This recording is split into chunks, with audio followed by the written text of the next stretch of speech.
When the cosmic tyrant Frieza detonated Planet Vegeta, home of the Saiyan race, a twist of fate sent a lone infant placed in an escape pod by his mother, hurtling through the void toward an unknown destiny. The POD's trajectory led him to a desolate world. Titan, a planet ravaged by catastrophe and long stripped of life.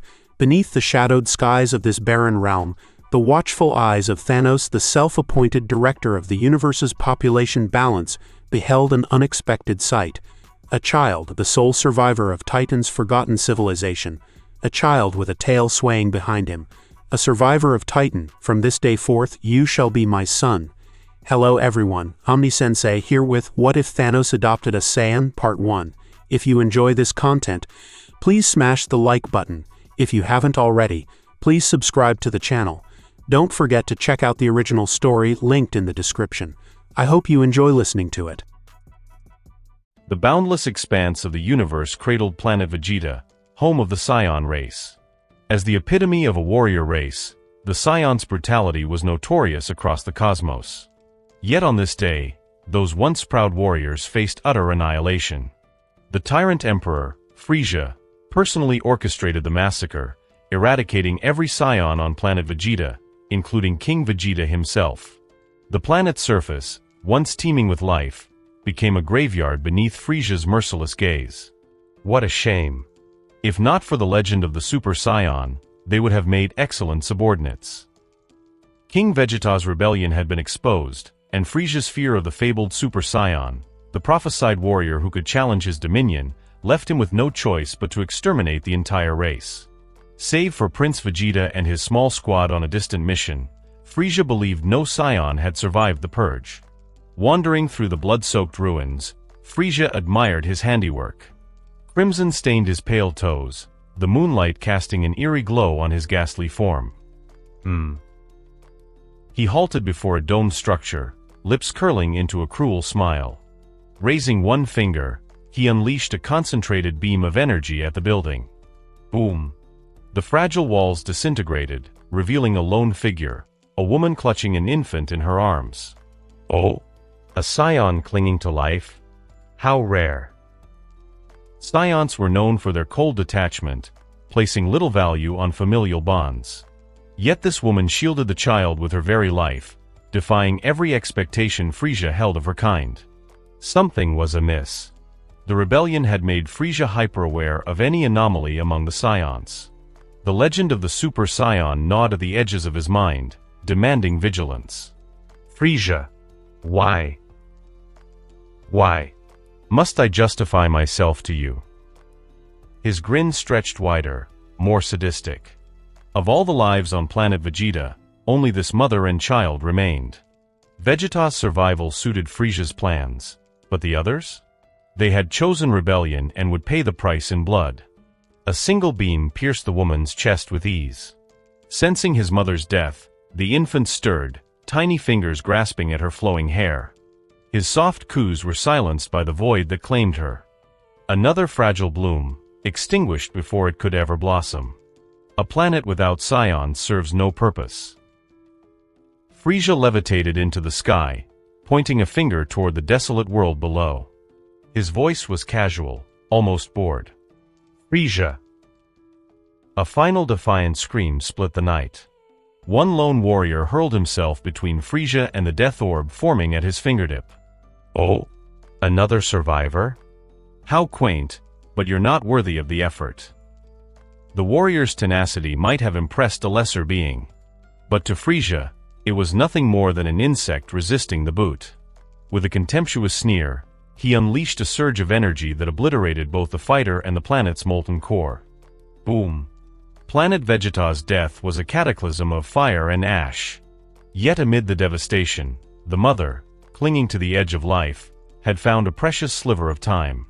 She placed her son in a hidden escape pod, long prepared for this terrible day. Her trembling fingers sealed the hatch, sending him hurtling into the void. Lothar, Mama loves you. Her voice cracked, eyes shimmering with tears. Live. You must live. The baby's cries echoed through the pod as it soared away, moments before the planet's final explosion consumed everything. Caught in the gravitational pull of the detonation, the escape pod was dragged into a swirling black hole, flung across the fabric of space and time. Marvel Universe. Titan. Titan, once a cradle of advanced civilization, now lay in ruin, its splendor consumed by overpopulation and dwindling resources. A lone figure walked across the barren plains, the dying sun casting long shadows behind him. Exiled by his own people, he bore no sorrow, only cold conviction. His vision of balance had been scorned, but the demise of his world only affirmed the righteousness of his purpose. The fools who defied him had turned to dust. No one remained to stop him from fulfilling his destiny. He was Thanos, born of Titan. Seated among the ruins, he removed his blood-stained helmet, gazing into the crimson dusk. A sudden wail broke his reverie. Curious, Thanos rose and followed the sound to a small crater. There, nestled among shattered stone, lay a naked infant, its tail flicking weakly behind it. The child fell silent, locking eyes with the Titan. In those wide, unyielding eyes, Thanos saw something familiar. A Titan child. Another survivor, like myself. For once, his hardened features softened. The red tail meant nothing to him, aberrations were common among his kind. His thick fingers brushed against the baby's trembling form. Even in infancy, the child exuded a primal defiance, a mirror of Thanos' own youth. From this day forward, you are mine. A rare smile touched the warlord's lips. Your name shall be Lothar. The sun dipped beneath the horizon, casting the wasteland in shadow. With the infant cradled in his massive arms, Thanos strode away, an omen of the universe's dark and twisted fate. Somewhere in the universe, at Thanos' base. Today was a special day for those within the base. Thanos, the last hope of the Eternal Titans, had brought back a baby from his home planet, Titan, a real, living baby. His name was Lothar, a baby boy with a red tail extending from his backside. Before the four generals of the Black Order, Thanos formally announced that Lothar was now his adopted son, even though Ebony Maw's tests confirmed that the baby did not belong to the Eternal Titan race. A life form not of Titan's bloodline, yet found among the ruins of the devastated planet, Ebony Maw, the mastermind of the Thanos army, instinctively sensed something amiss. However, the meaningful gaze from his master made him swallow his doubts. Thanos was the supreme ruler of this dark domain, the one and only God. His word was law. Those who disagreed could look to the bleached bones buried beneath the floating throne for guidance. Ebony Maw valued his life, so instead of questioning, he began chanting hymns in praise of Thanos, celebrating the arrival of a new adopted son. Lothar, with his tiny limbs unable to resist Thanos' mighty arms, lay quietly in his embrace. His cold, sharp gaze swept over the demons and monsters singing hymns beneath the throne. To little Lothar, these creatures resembled nothing more than the nightmarish demons from his mother's bedtime stories, grotesque and misshapen. The four standing beneath the throne were particularly bizarre, a frail figure that looked like it could be toppled by a breeze. A snarling brute draped in tattered cloaks, wielding a long blade. A hulking giant carrying an enormous battle axe, exuding brute force. And lastly, a woman who appeared the most normal by comparison, though no less dangerous. Lothar desperately wanted to understand what they were saying, but the language was utterly foreign to him. He didn't know where he was, what these creatures were talking about, or what the Mun who carried him from the ruins intended to do. His infant mind couldn't comprehend such complexities. Eventually, overcome by thoughts of his mother, the little boy drifted into slumber. Seated upon his throne, Thanos gazed at the sleeping child, a faint smile curving his lips. He didn't know where this child came from, but he knew the boy had witnessed the fall of Titan. Amid the catastrophic destruction that reduced the mighty Titans to cosmic dust, only this child, who was not even of Titan's race, survived. Was this not the will of destiny? Thanos could sense the immense potential within the infant's small frame. To him, it was further proof that he was chosen by fate. In the moment Thanos had reaffirmed his life's purpose, destiny had delivered a child with the makings of a great warrior into his hands. This was the universe's acknowledgement. Its encouragement. The road ahead would be difficult, but Thanos was willing to press forward, no matter the cost. The path was treacherous, but the future was bright. 3 years later. Sanctuary, Thanos domain. Now 3 years old, Lothar stood unsteadily in the middle of the ruins, clad in a custom battlesuit designed by Thanos himself. Blood trickled from the corner of his mouth, his small body battered and bruised. A powerful fist sent him crashing back into the rubble he had just climbed out of. His red tail hung limp, its once lively motions now stilled. "Stand up, Lothar." Hands clasped behind his back, Thanos gazed at the wreckage. Only the tip of Lothar's red tail remained visible amidst the shattered debris. For a moment, all was silent, until the rubble began to shift. Lothar gritted his teeth, forcing himself to rise. The stones could bury his body, but they could not extinguish the flame burning in his heart. His youthful face was marked by unwavering determination. Though still tender, his eyes never lost their defiant gleam. No matter how many times Thanos struck him down, he always stood back up. He, Lothar, the last hope of the Saiyan race, would never fall. For 3 years, he had witnessed his adoptive father's unmatched might, leading the Black Order to countless victories. If he wanted to avenge his people and kill Frieza, wherever that monster might be hiding, he had to learn to fight from Thanos. "Very good, Lothar. You've passed this test." Thanos' voice carried a rare note of satisfaction. A prodigy sent by fate itself, able to endure rigorous training since the age of 2, advancing at an astonishing pace. What fascinated Thanos most was how Lothar's strength grew exponentially after every near-fatal injury. He still didn't know what race the boy belonged to, but one thing was clear: this child was born to fight. Stronger with every battle. An indomitable warrior. Even Thanos could not foresee Lothar's true potential. There was only one problem: the red tail. A known weakness of his kind, yet easily remedied by the Mad Titan. From the day Thanos adopted him, he concocted a special nutrient solution to strengthen the boy's tail. Now, Lothar's tail was no longer a weakness but a deadly weapon. "Come, it's time for your treatment." The cold harshness faded from Thanos' face, replaced by a rare warmth. The treatment, another of Thanos' inventions, was tailored specifically for Lothar. After discovering that the boy's power skyrocketed every time he survived a near-death experience, Thanos developed an extreme recovery method. "Yes, father." A bright smile broke across Lothar's bruised face. He had passed another trial. Back at the base, he stripped off his tattered suit and donned a breathing apparatus before leaping into the green liquid Thanos called a fountain of life. Green, the color of life. For the past year, this had been his daily ritual.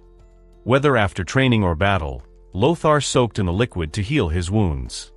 Thanos claimed it not only restored him but extended his lifespan with each immersion. Every time Lothar submerged himself, his life stretched a little further, a secret gift from his adoptive father. Compared to the potions used by Ebony Maw and the others, the Fountain of Life's effects were far more potent. A fitting remedy for a warrior destined to reshape the universe. The vast yet gentle energy nourished every cell within Lothar's body, a sensation that he found immensely comfortable. Though not his first experience, the feeling remained just as pleasant. For the young Lothar, soaking in the nutrient bath was second only to learning from his adoptive father, Thanos. His cells eagerly devoured the energy from the nutrient solution, growing stronger with each absorption.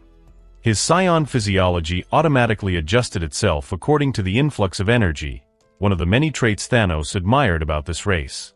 To him, this constant self-adjustment, along with the Saiyan's adaptability and rapid recovery abilities, was the reason why Lothar's species was naturally suited for battle. Thanos often wondered how far Lothar could grow once fully cultivated.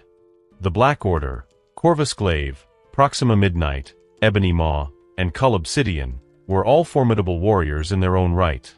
Each had the ability to independently lead missions across the universe, contributing significantly to Thanos' march toward his grand vision. Yet, that was their limit. Thanos could see the ceiling of their potential. His vision, however, required warriors who could surpass the Black Order. The universe was vast, so vast that not even Thanos could fathom how many worlds awaited his salvation. A future warrior capable of surpassing the Black Order was worth nurturing, especially one like Lothar, who had been under Thanos' care since infancy, absorbing both his ideology and combat training. Unlike the outsiders who joined midway, Lothar was different. He was family. Time trickled by as Thanos, helmet removed, sat casually in front of the nutrient chamber, waiting for his son's emergence. No matter how busy he was, he always set aside time to converse with Lothar whenever they returned to the sanctuary. These conversations were opportunities to subtly imprint his philosophy onto the young, impressionable mind. To Thanos, Lothar was a blank canvas, ready for him to paint. Father. The nutrient chamber door opened, and a dripping Lothar stepped out. The first sight that greeted him was Thanos' solitary figure seated before him. This session lasted twice as long as the last one. Lothar, your progress is remarkable, far beyond my expectations.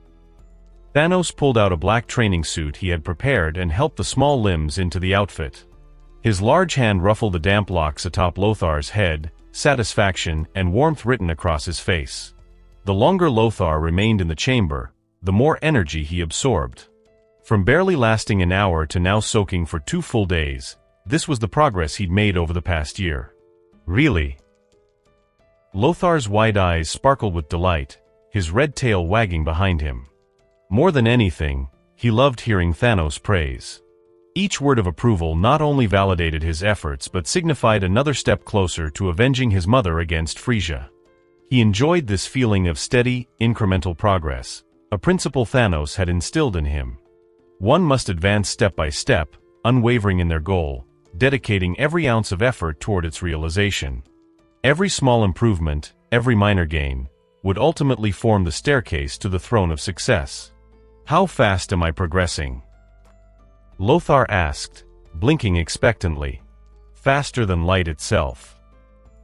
Thanos' gentle smile returned as he clasped the small hand. Lothar knew exactly how fast light was thanks to his father's teachings. The compliment made him instinctively want to grin, but he quickly remembered another lesson: never let emotions show on the surface. He immediately schooled his features, trying to suppress his joy. In front of me, there's no need to hide your feelings. I am your father, not your enemy. Father and son shared quiet conversations, painting visions of the future. Father, what is your dream? Lothar had long been curious about this. Over the past 3 years, he'd heard countless mentions of Lord Thanos' grand vision from the Black Order, especially from Ebony Maw, who always began waxing poetic but never finished before veering into flattery.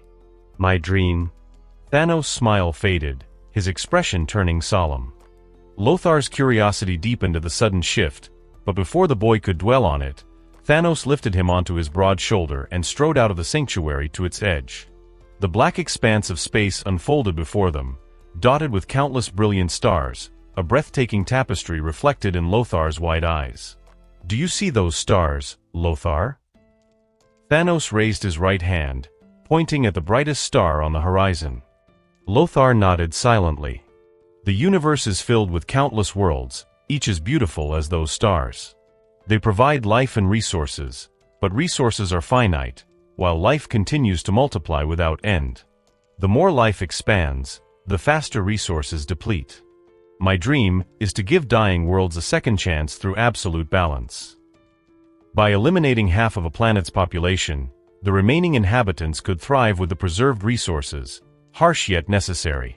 It was a belief forged in the ruins of Titan, his homeworld, whose once prosperous civilization fell to resource scarcity. Many saw the problem, but none acted. Thanos alone carried the burden of salvation, unwavering in his resolve. What will you do after achieving your dream, father? Lothar asked, wrapping his small arms around Thanos' chin. After. Thanos chuckled softly, gazing at the boundless stars. Perhaps, he would retire to some quiet, forgotten world. He'd become a self-sufficient old farmer, tending to fields, washing fruits in rivers, watching sunsets from the porch of a simple home. A life of battle behind him, enjoying a peaceful twilight. The dreams of a warrior, born from a broken world. The discussion about ideals gradually faded with time. To call it a discussion would be generous. Thanos was merely instilling his own philosophy into his adopted son, Lothar. At just 3 years old, Lothar was still ignorant of what constituted a lofty ideal. His understanding of the universe's vast knowledge was far from complete, leaving him confined to the sanctuary. His perception of the outside world was entirely shaped by Thanos' teachings. Fortunately, Lothar never found this routine dull. Each day was filled with study and training, and when Thanos returned, they would spar and converse, strengthening the bond between father and son. The tangible improvement in his strength filled Lothar with joy. By the time he reached 7 years old, driven by Thanos' teachings and the burning vengeance in his heart, Lothar had already cemented his dream, to become the strongest warrior in the universe. Only by becoming the strongest could he help his adoptive father fulfill his grand vision. And only by becoming the strongest could he find and kill Frieza, the tyrant who had slaughtered his mother. In Lothar's mind, Frieza was simply hiding. At 6 years old, when Lothar began thinking independently, he searched through Thanos' Universal Chronicles without finding any mention of Planet Vegeta or the Galactic Emperor Frieza. The absence of Planet Vegeta made sense. After all, Frieza had destroyed it, but the lack of any record of the so-called Galactic Emperor puzzled him. Lothar, unaware of the concept of the multiverse and never having been taught it by Thanos, concluded that something must have happened to Frieza, something that had driven him into obscurity. Deep down, Lothar didn't want Frieza to be dead, not unless he killed him with his own hands. As the child gazed at the magnificent stars above the sanctuary, Frieza's cruel grin flashed before his eyes. Exhausted from battle, Lothar felt a renewed surge of strength, pushing him to his feet in his duel against Ebony Maw. Lothar, still not giving up? Ebony Maw's frail frame stood calmly as he watched the boy rise again, his eyes flickering with admiration and surprise. It was the first time Ebony Maw had sparred with Lothar at Thanos' command. The 7-year-old had shattered all his expectations. He should have collapsed long ago, yet time and again, the boy defied the limits of theory, breaking through his own boundaries. If you can't kill him, beat him to death. That was the advice Thanos had given Ebony Maw before the match. But now, Ebony Maw feared that if he pushed too hard, even using half his strength might accidentally kill the boy. Lothar's combat potential was staggering, far beyond anything Ebony Maw had imagined.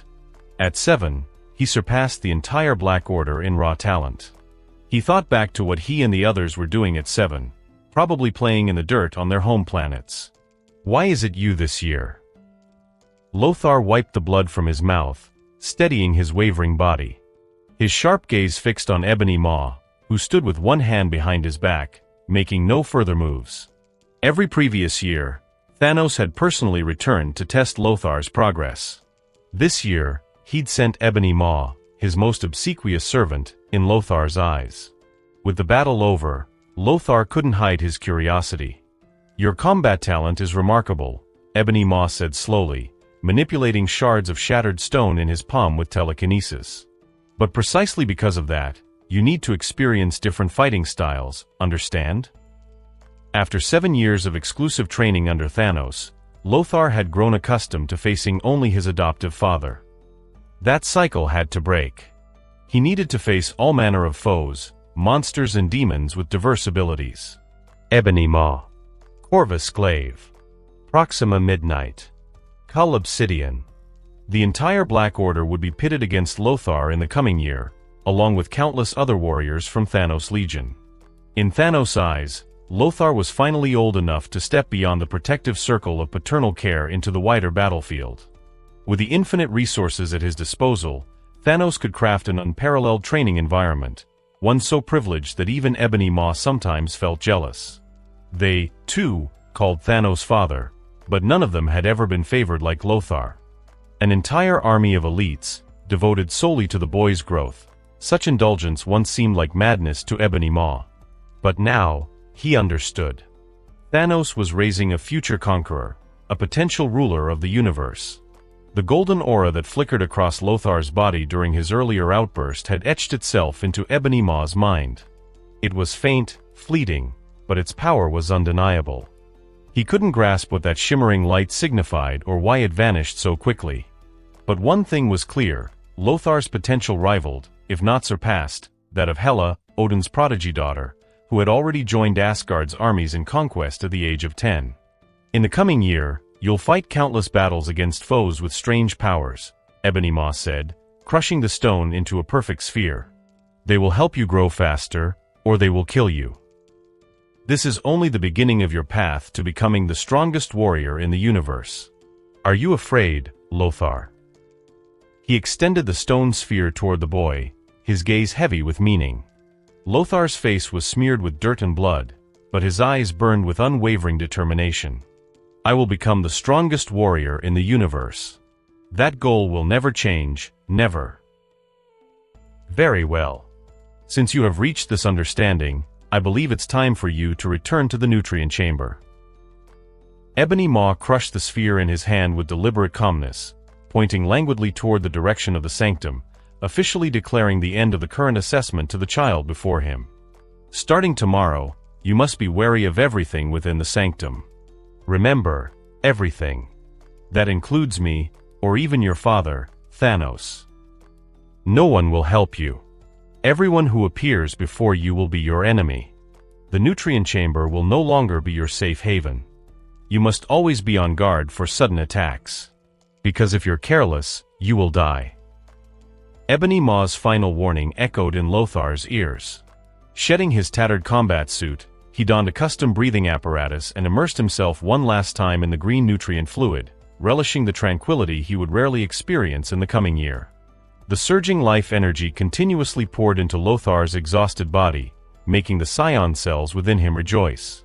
As the first non-royal infant in a millennium to exhibit the potential of an elite warrior on Planet Vegeta, Lothar's latent power was beyond doubt. It was precisely Lothar's existence that had once prompted King Vegeta to gamble on a daring rebellion, an attempt to overturn the hierarchy from below. Unfortunately, a leaked whisper doomed the plan before it could even begin, leading to Frieza's swift eradication of Planet Vegeta. Lothar's unique nature allowed him, at only 3 months old, to vividly remember his mother's anxious murmurs about the cosmic Emperor Frieza. Witnessing his mother's death and the planet's destruction planted the seeds of hatred deep within the infant Lothar's heart, seeds that took root and flourished under Thanos' care. Especially because Thanos himself served as Lothar's guardian during his formative years. In the world of the strong, there is no place for the weak. These words from Thanos left a profound impression on the young Lothar. If Planet Vegeta had possessed warriors powerful enough to make Frieza hesitate, how could the tyrant have annihilated his home? A burning fire raged within the boy's chest, his mind lost in visions of the future. The Saiyan blood within him left no room for fear, only an uncommon anticipation of what growth awaited him. When the nutrient chamber's alert signaled his body's saturation, Lothar removed the breathing apparatus, stepping out with his damp body. His red tail swayed from side to side as his flawless, unscarred skin was gradually concealed beneath his custom black combat suit, the fruit of years spent soaking in nutrient fluid. Prince Lothar, per General Ebony Maw's orders, Gates will no longer provide information consultations, household management, or any other services starting tomorrow, until your trial period is complete. That night, after enjoying Gates' final service, the blue, feline-shaped AI robot, created by Thanos specifically for Lothar, delivered its strike notice and quietly waddled away on its stubby legs. Ebony Maw. Lothar's brow arched in surprise. He hadn't expected Ebony Maw to possess back-end access to Gates.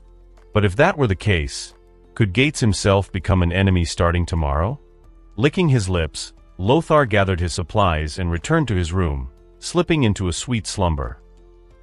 The next morning, his vigilance instinctively heightened, but everything within the sanctum appeared unchanged, identical to any other day. In the dining hall, preparing to cook his own breakfast, Lothar unexpectedly found Gates, the blue feline robot matching his own height. Gates. Good morning, Prince Lothar. Wearing a pink apron, the round-bodied robot greeted Lothar with its usual cheerful wave, the bell around its neck jingling with emotion. Didn't you say yesterday that you wouldn't be providing services during my trial period? The lively atmosphere vanished in an instant. Gates' wide eyes locked with Lothar's wary gaze. 3 seconds later, the blue robot bolted, pink apron still tied around its waist, vanishing with a tray in hand. So, Ebony Maw didn't modify Gates' code, just issued a verbal order. Staring at the untouched meal on the table, Lothar's expression briefly clouded. A surge of energy erupted from his body, his heightened senses narrowly dodging an unseen attack. The illusion of the dining hall shattered beneath his immense power. I told you yesterday, every living creature in the sanctum will be your enemy. Ebony Maw's voice echoed through the broken illusion. Though unseen, Lothar's eyes locked onto the brute wielding a massive battle axe, Cull Obsidian, Ebony Maw's partner and Thanos' powerhouse. Your hesitation, your doubt, even the slightest delay could cost you your life. Want to taste this axe, Lothar? With Ebony Maw's voice lingering, Cull Obsidian hefted his weapon, the axe's edge glinting menacingly. Facing two of Thanos' most formidable generals, Lothar crouched low, his eyes alight with excitement. Power exploded from his small frame, propelling him toward Cull Obsidian in an instant, a fierce whip kick aimed at the brute's face. Too weak, Lothar. Cull Obsidian didn't flinch, letting the kick land squarely on his face before grabbing Lothar's leg and hurling him out of the sanctum like a ragdoll. Too slow. Is this your limit? If this is all you have, you will die. Retrieving his embedded axe, Cull Obsidian leaped into the air, following Lothar's trajectory. The weapon's edge carved a deep chasm into the ground where the boy landed. If Ebony Maw's methods were sinister and unpredictable, Cull Obsidian embodied brute strength and direct combat. You'll have to try harder than that to kill me. Lothar's response came in the form of a searing energy blast from above. The milky white energy beam washed over Cull Obsidian's massive frame, signaling the true beginning of Lothar's year-long trial. Day 116 Summary. Today, I encountered 3 magic assassins, 2 tech warriors, and a small squad of 30 cyborgs. Judging from the insignias on their uniforms, they should be members of Father's 7th Legion, 66th Division. They tried to kill me, they almost succeeded. The poison dagger nearly pierced my heart. But in the end, I won. I was the one who laughed last. They're all dead now. But now, I have a problem. The supply of nutrient fluid I prepared in advance is running low. I'll have to find a way to siphon some from the heavily guarded nutrient storage, or my wounds will heal slower, which could put me at a disadvantage in the battles to come. Also, during today's battle, I discovered more flaws in my technique. Night had fallen. The Dark Sanctuary, Thanos' domain. Perched at the entrance of the sanctuary base, Lothar chewed the end of his pen, forcing his limited vocabulary to compose today's bedtime diary entry. The year-long trial had begun with him launching an energy blast at Cull Obsidian. Now, 116 days had passed. During this time, the young Lothar had witnessed countless extraordinary powers across the cosmos and had been awed by a myriad of technological weapons. The once unblemished boy, with no scars to speak of, was now covered in wounds. His entire demeanor had undergone a drastic transformation compared to when the trial began. Though his face remained youthful, the cold, lethal aura he exuded made it easy to overlook his age, a badge of battle-hardened warriors. The only difference was that every drop of blood staining Lothar's hands belonged to his own kind. With ruthless resolve, Thanos had dispatched 1,024 death soldiers and a battalion of 3,000 cyborgs, warriors under Ebony Maw's command, to forge his son's warrior spirit through blood and death. Now, after 116 days, Lothar had slain 404 death soldiers and 520 cyborgs. Ebony Maw is too shrewd not to calculate my daily nutrient fluid consumption. He must have noticed by now. He'll definitely set an ambush by the storage. Maybe that brute, Cull Obsidian, is already lurking there. Twisting the custom laser pen in his hand, Lothar rested his chin on one palm, contemplating his next move.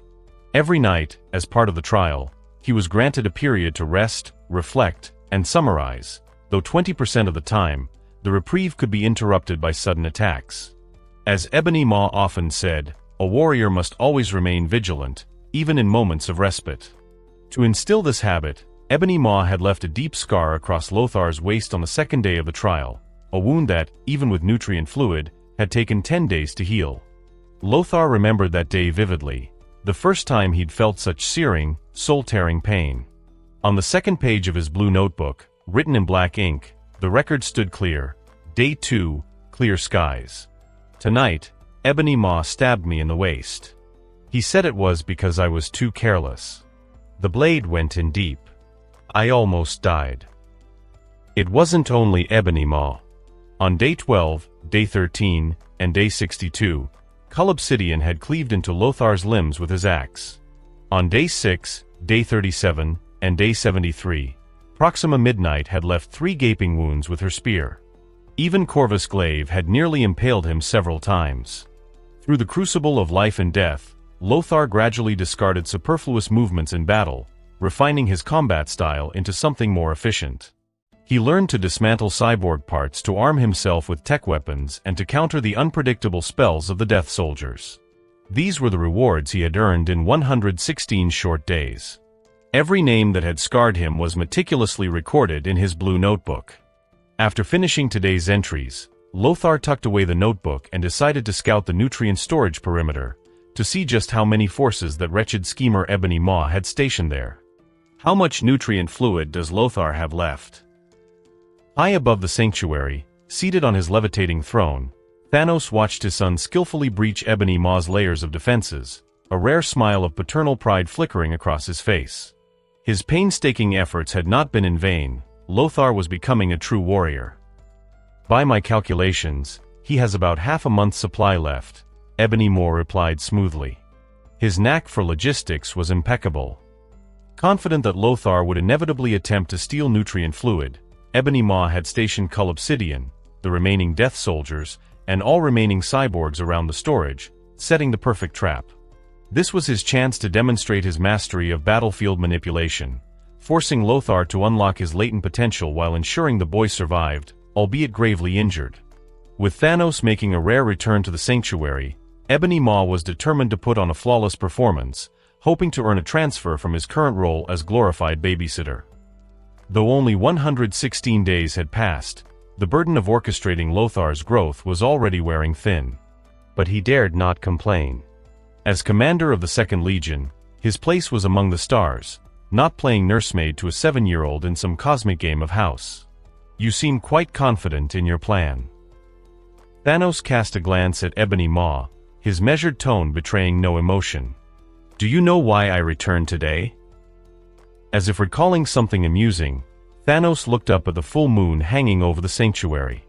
Its pale light bathed the desolate planet, the universe's silent gesture of love, guiding all life home. The moon tonight is very round. Seated upon his floating throne, Thanos clasped his fingers together, his golden armor glistening under the cold moonlight, casting a mesmerizing glow. The subtle intensity in his gaze stirred unease in Ebony Maw's heart. He couldn't decipher why Thanos had suddenly mentioned the moon. Was it a cryptic warning? Ebony Maw, a master of reading Thanos' mind, suddenly felt uncertain about their supposedly foolproof plan. From what he knew of Thanos, the man never uttered meaningless words or performed actions without purpose. Raising his head toward the sky, the once gentle moonlight now appeared blinding, more searing than the midday sun. What did Thanos' words signify? Ebony Maw didn't know, and he dared not ask. Despite his current position as the favored commander of the 2nd Legion, draped in glory, he remained acutely aware of his place. Everything he possessed came from the Mun before him. With a single thought, Thanos could reduce him to the pitiful wretch he once was. Watch closely, Ebony Maw. Tonight belongs to Lothar. Leaning back against the cold chair, savoring this rare moment of quiet after countless battles, Thanos closed his eyes under the moon's caress. The image of a great ape flickered through his mind. That was Lothar's transformation under the full moon, an ancient, primal power buried within his adopted son. When Lothar was only 1 year old, Thanos, acting as his sole guardian, had attempted to bond with the boy by cooking a dish once beloved across Titan. He had even built a furnace on the outskirts of the sanctuary base for the occasion. The result? The infant Lothar, transformed by the moonlight into a towering great ape, kicked over the furnace with one colossal foot. Boiling broth splattered across the ground. The infant warrior, overwhelmed by the surging power in his fragile nerves, became a rampaging beast. From that moment on, Thanos' vision for Lothar's future became crystal clear. Nutrient serums, nerve fortification, and endless battles, each step designed to ensure that when Lothar transformed, he could retain his sanity. To Thanos, uncontrolled power was no power at all. People sought strength to fulfill their long-held desires, not to become slaves to their own might. A rare smile flickered across Thanos' face as he recalled 5-year-old Lothar's solemn vow to master the great ape form. The defenses are tight, but I don't know if Ebony Maw is here. Lothar, creeping ever closer to the nutrient chamber under Thanos' watchful gaze, held his breath and melted into the shadows. The deeper he infiltrated, the heavier the security became. From scattered patrols to full squads, his path had grown perilous. He no longer had confidence in slipping past their notice. Narrowing his eyes, he mentally calculated the patrol shifts, matching them to a timetable he devised. But no matter how he ran the numbers, success seemed impossible. After 116 days on the run, Lothar had learned firsthand how sensitive cyborg warriors were to intrusions. Unless he could eliminate them all in a single instant, stealth was out of the question. Worse still, he couldn't be certain if Ebony Maw, devious sorcerer that he was, lay in wait for him to step into the trap. His dwindling supply of nutrient serum could only sustain him for another 15 days.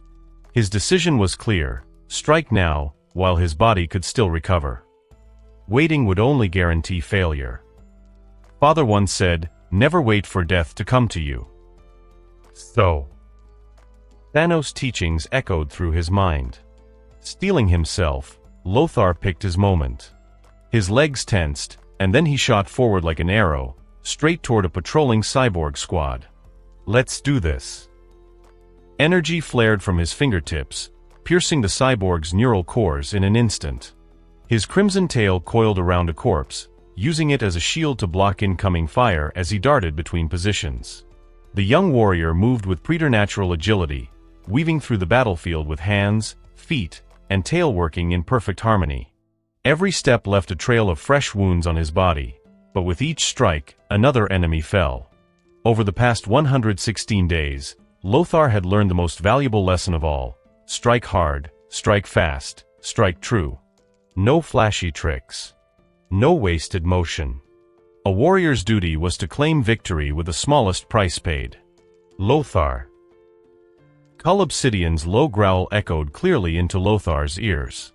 Alarm bells blared in Lothar's mind as he instinctively rolled across the ground, narrowly avoiding the massive axe strike that carved deep scars into the floor where he had just stood. To Lothar, Cull Obsidian was a towering giant. The black-armored behemoth leaped high from behind the nutrient pod, his silver-and-black gauntlet left hand shooting out to seize Lothar's exposed red tail hanging outside his combat suit. A surge of overwhelming force coursed through Lothar's tail, leaving him powerless to resist. His small body lost balance, and the hulking Cull Obsidian yanked him forward, bringing him face to face with the Titan. "You brought this upon yourself."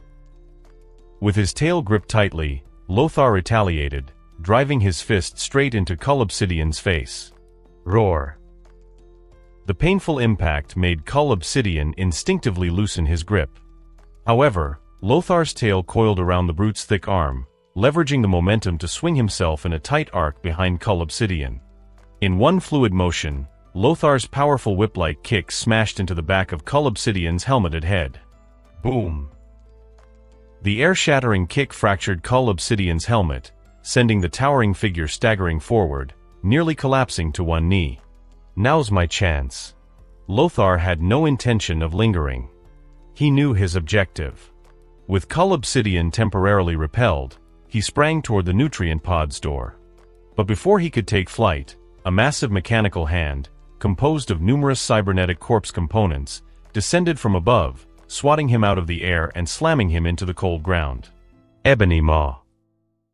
Though the sinister figure had yet to reveal himself, Lothar knew only one being within the sanctuary capable of such telekinetic manipulation.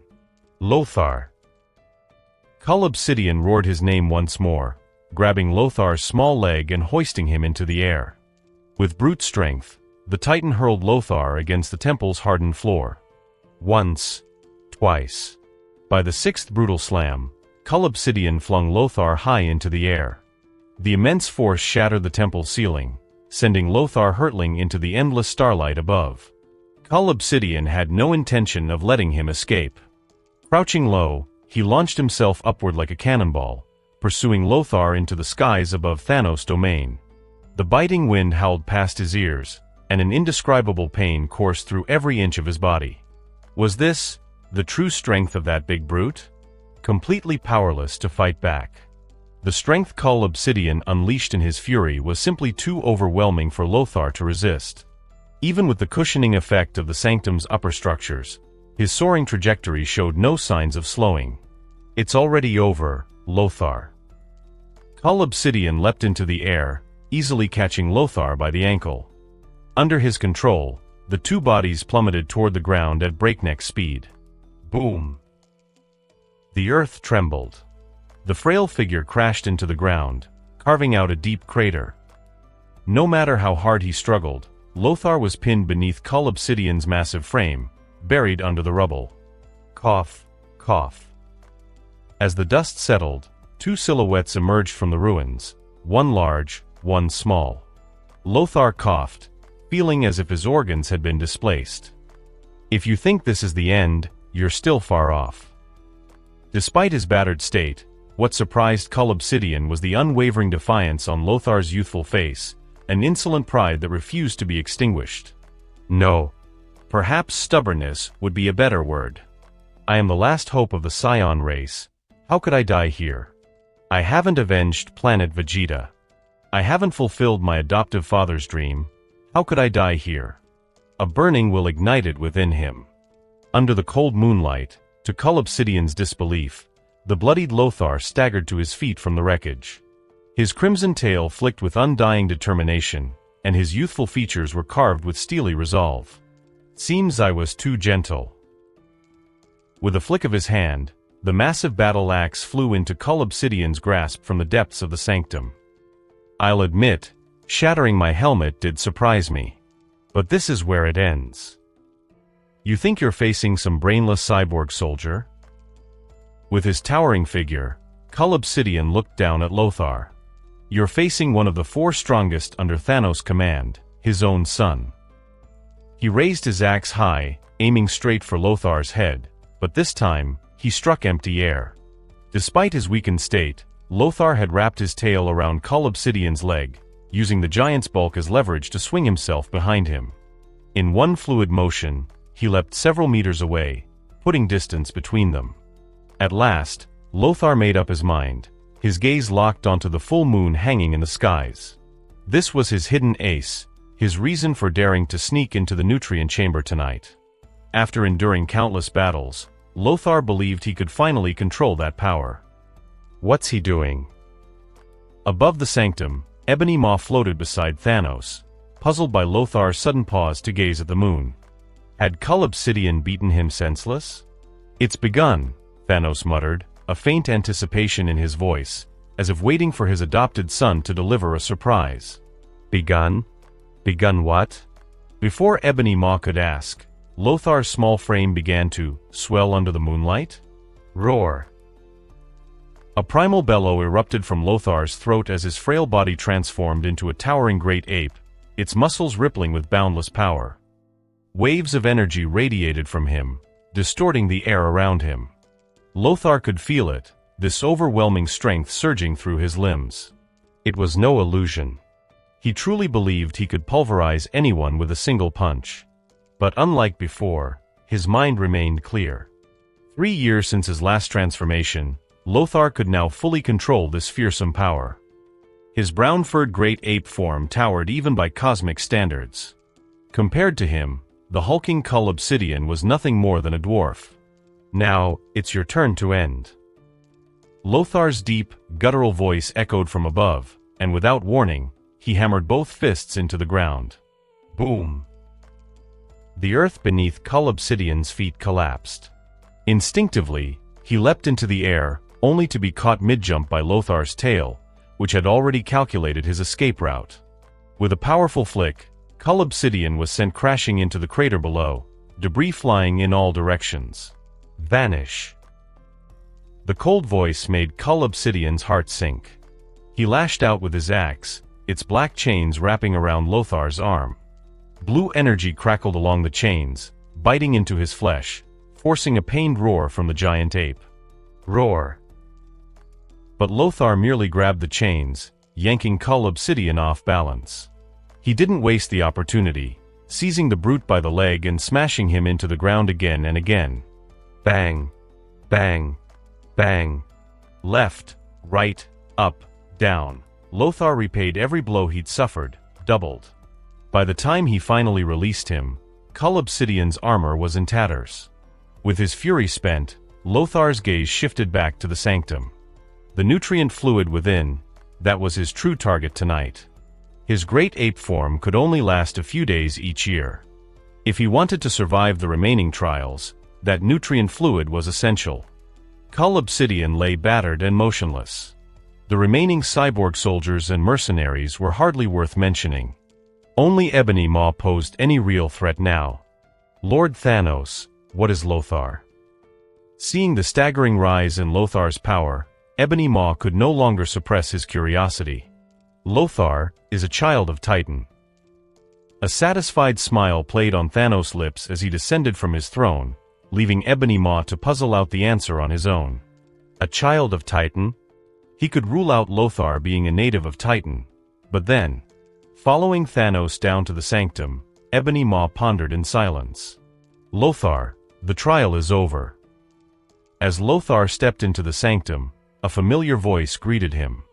He turned to see Thanos, clad in golden armor, descending slowly. Father. Lothar frowned, wary of yet another test. The trial has ended ahead of schedule. Your performance far exceeded my expectations, child.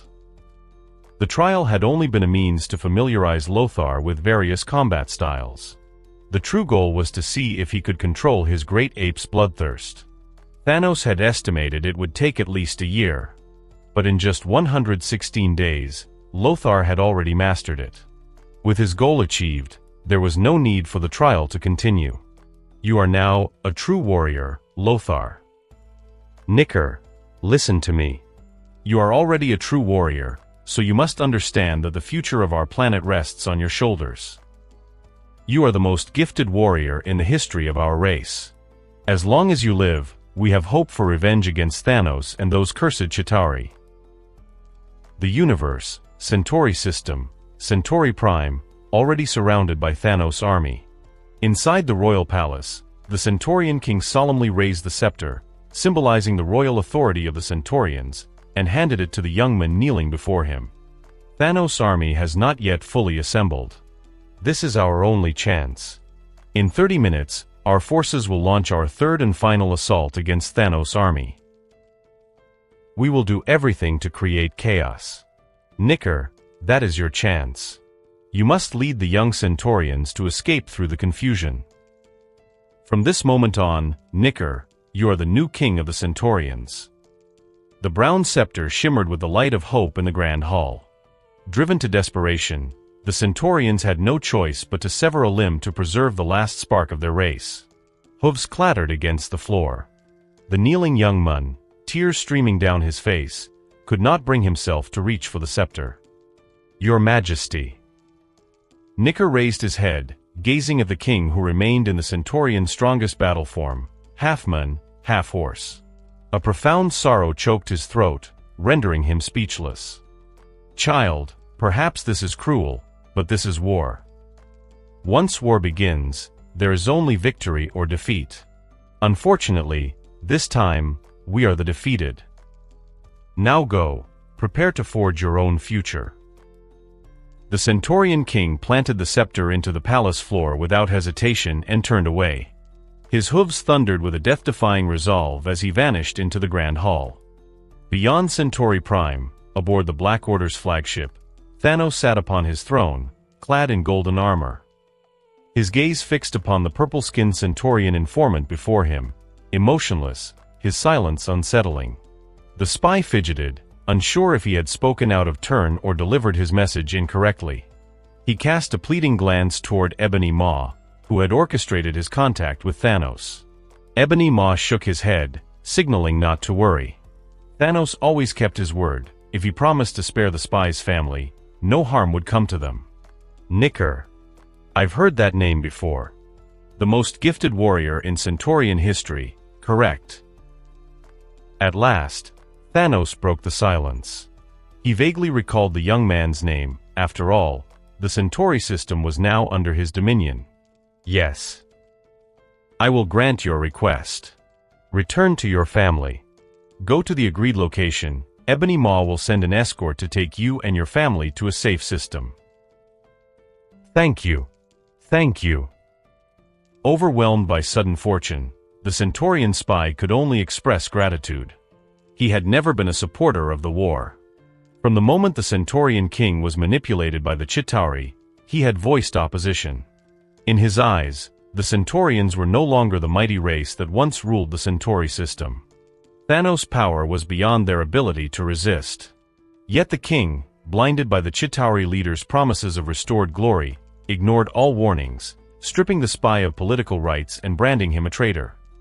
Reluctantly, the spy had become Ebony Maw's informant, sabotaging Centauri Prime's defenses in exchange for his family's survival. Bargaining with a tiger was dangerous, but better than being reduced to cosmic dust.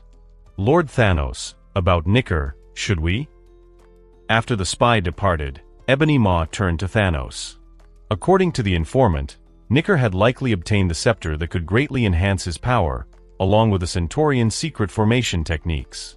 Ordinary forces might fail to stop him. Lothar will handle this.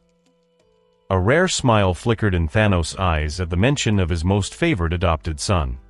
Ebony Maw shuddered. Bowing deeply, he returned to his place without another word. 13 years had passed. The boy who once stood at Thanos' side had become a feared warlord. Since the age of 10, Lothar had followed Thanos across countless battlefields. At 17, he began leading his own assassination squads. In 3 years of service, undefeated. A record that commanded respect. Only 2 figures in Ebony Maw's database could match Lothar among the younger generation. Hela, the Asgardian princess who had awakened her divine connection to death, and Lothar himself. Curiously, Ebony Maw wondered who would lose their undefeated streak first. Yet such a confrontation seemed far off. The universe was vast, and Asgard's conquests rarely intersected with Thanos' domains. Dark Sanctuary. The nutrient pod's hatch hissed open. A Mun emerged, his muscular frame glistening with moisture. Behind him, a crimson tail swayed conspicuously. 45 days of absorption this time. He dried himself and donned his black battle suit. Prince Lothar, Thanos has issued a new mission. The blue feline robot was Asterisk, now barely reached Lothar's knee, far smaller than the child it once stood beside. A new mission? Lothar glanced at Waz, tapping its head.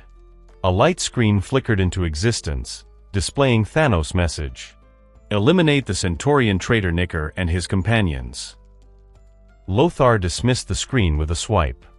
Those Centaurian fools, did they really think Chitauri support could challenge Father? He knew the whole story. Once this rebellion was crushed, Thanos would likely purge the Chitauri leader as well, replacing him with a puppet loyal only to Thanos. Waz, plot the coordinates. Understood, Prince Lothar. Lothar's ship departed the Dark Sanctuary, streaking toward the coordinates provided by Thanos.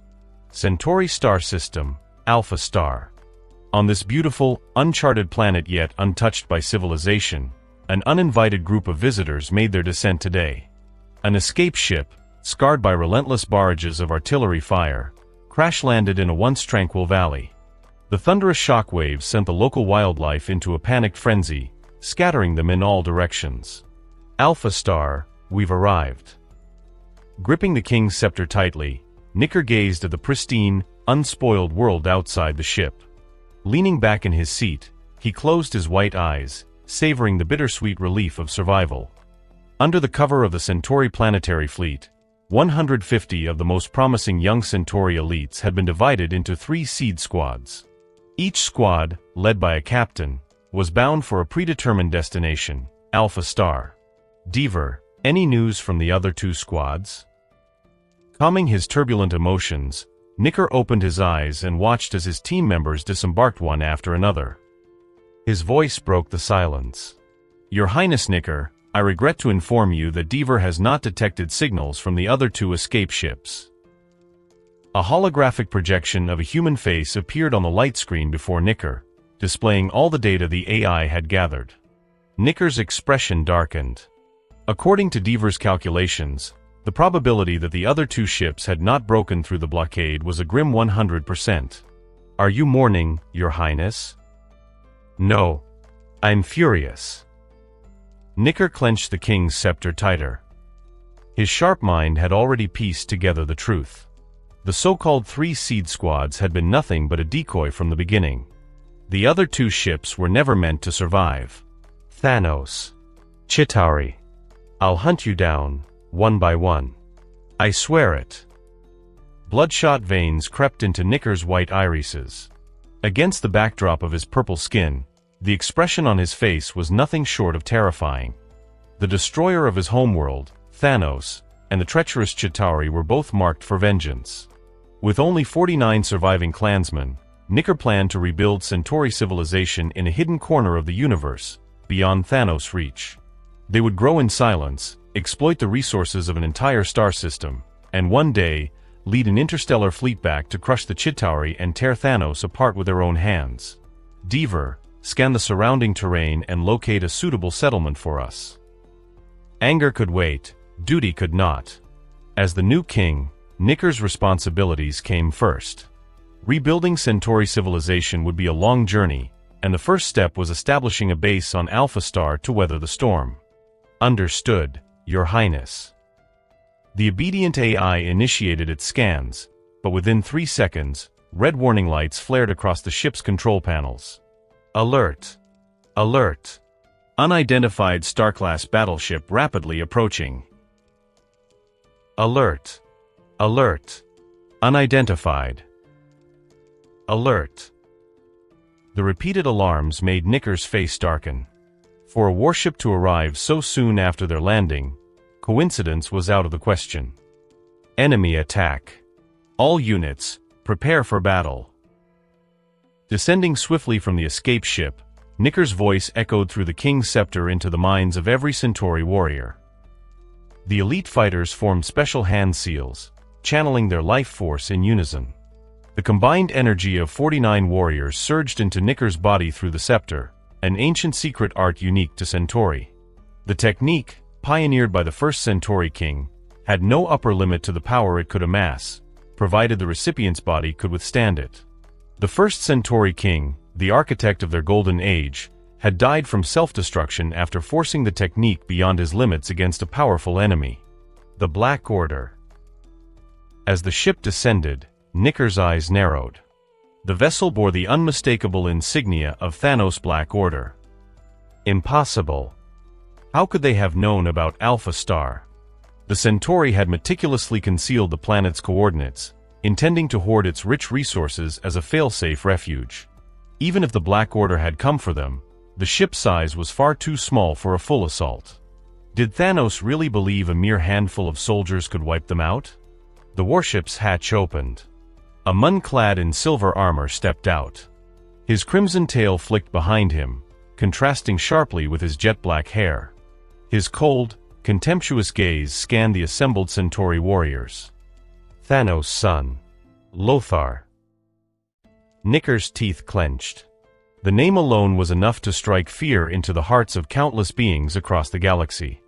Where Nicker was merely hailed as the Centauri's greatest prodigy, Lothar had already carved his name into history as Thanos' deadliest blade, the heart-piercing dagger of the Black Order. A fine planet. If not for the confirmed coordinates, I doubt anyone would have found this place. Lothar's voice was as cold as the void. His sharp gaze took in every inch of the lush forest surrounding them. Step by step, he approached the Centauri formation, his very presence pressing down on Nicker like a suffocating weight. So this was your escape plan all along, a sanctuary for the Centauri after the war. Without another word, Nicker raised the king's scepter high. Countless spheres of crackling energy materialized behind him. Die. With a snarl, he unleashed a barrage of energy blasts toward Lothar. Boom! Boom! Boom! Explosions ripped through the valley, shaking the earth and filling the air with smoke and debris. Did it work? Gripping his scepter tightly, Nicker's heart pounded. But as the dust settled, Lothar's silver figure emerged, unscathed, his armor pristine. Impossible. Nicker's blood ran cold. Pathetic. Is this the best the Centauri can muster? Lothar's disdainful voice cut deeper than any blade. Time. If only he'd had more time to grow. Foolish Centauri, your kind has no place in the universe. Lothar raised his right hand, palm open toward Nicker and his 49 warriors. 1 against 50. Energy swirled around Lothar, a storm of overwhelming power gathering for annihilation. Surging energy roiled through the jungle, sending waves through swaying vegetation while terrified animals wailed upon the earth. Curiosity killed the cat. If time could be rewound, they would never have chosen to stay and watch the spectacle. If time could be rewound, Nicker was certain he would never have chosen to stand against Lothar. Nicker believed he had pushed the power of the Centaurian battle formation technique to its absolute limit, yet even so, he could not force the red-tailed man before him to retreat a single step. Lothar, son of Thanos. Only now did Nicker truly grasp the weight behind that title. Like father, like son. As the offspring of the cosmic powerhouse Thanos, Lothar had not tarnished his father's name. On the contrary, his brilliance only further amplified Thanos' renown. Why? Why? If only my power were stronger. If only my power were stronger. If only my power were stronger. Lo-Thar. With bloodshot eyes, Nicker clung to the last vestiges of his pride. The new king of the Centaurians would never allow himself to surrender. Sensing its master's resolve to fight to the death, the golden scepter in Nicker's hand flared brilliantly, the sapphire embedded at its tip radiating with intensified light. Nicker could feel the power surging into him, magnified by the gem's aid. Lothar, who had been holding him at bay with one hand, noticed the subtle shift. His innate sensitivity to energy made it obvious. Nicker's power had surged several times over. I am the king of the Centaurians. A grin tugged at Nicker's lips, ecstatic, unrestrained. He could feel it. This was the power of his ancestors, stored within the scepter across generations. Though only a fraction of that power had recognized him, it was enough. The counterattack begins now. Oh, I see now. This is what Father spoke of, the Centaurian King's scepter, isn't it? For the first time, a glint of seriousness flickered in Lothar's eyes. This power intrigued him. Oh ancestors, please lend me your strength. Nicker's prayer carried on. With one final roar, the sapphire pulsed in acknowledgement. Strange, unfamiliar auras poured into Nicker through the scepter, reshaping his body. His once purple physique now bore streaks of silver and sky blue. The equine half of his form gradually shifted into humanoid shape, while the sapphire detached from the scepter and embedded itself in his chest. Lothar, son of Thanos, you will pay for what your father did to the Centaurian homeworld. Empowered by both his ancestors and the 49 Centaurian warriors at his back, Nicker charged forward, drunk on newfound might. He believed he could shatter Alpha Star beneath his fist. He chose the simplest, most brutal method: speak with fists. In an instant, Nicker appeared beside Lothar, fist rocketing forward. His smile froze. He had punched empty air. First, it was your Centaurian race that initiated rebellion. Lothar's voice echoed from behind. A devastating roundhouse kick slammed into Nicker's waist, sending him soaring skyward. Second, 3 years ago, your kind slaughtered every life form on Pandora Prime to seize its resources. Like a judge delivering sentence, Lothar's words reverberated in Nicker's ears. The Saiyan flickered into view before the Centaurian king, lacing his fingers together and driving both fists into Nicker's abdomen. A choking sensation seized Nicker's nerves as he plummeted from the skies, crashing into the earth. His ancestors' power, unfamiliar, unmastered, could not save him from the merciless beating. The paradise he envisioned had become a hellish nightmare. Third, Father once said, "Power you cannot control is not power at all." The crimson tail flicked behind him as Lothar landed beside the gasping Nicker. His cold metal boot pressed down on the sapphire embedded in Nicker's chest. With a sickening crack, the gem shattered, splintering into countless brilliant shards. "No!" Nicker howled, struggled, resisted, but all in vain. Despair bloomed in his heart as the scepter, stripped of its core, was effortlessly snatched away by Lothar. The Centaurian symbol of kingship, a legacy spanning countless ages, was snapped in half without hesitation. Why? Why? Why? Their people's pride had crumbled into dust, by his own hand. The Centaurian star system has always been our rightful territory. What crime is there in reclaiming what is ours? Your actions were not wrong, Lothar said coldly, gazing down at the broken king.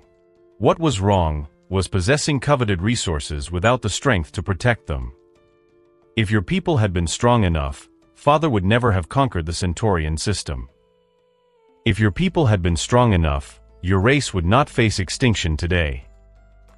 And if you were strong enough, then the one lying on the ground would be me, not you. In the world of the strong, there is no place for the weak.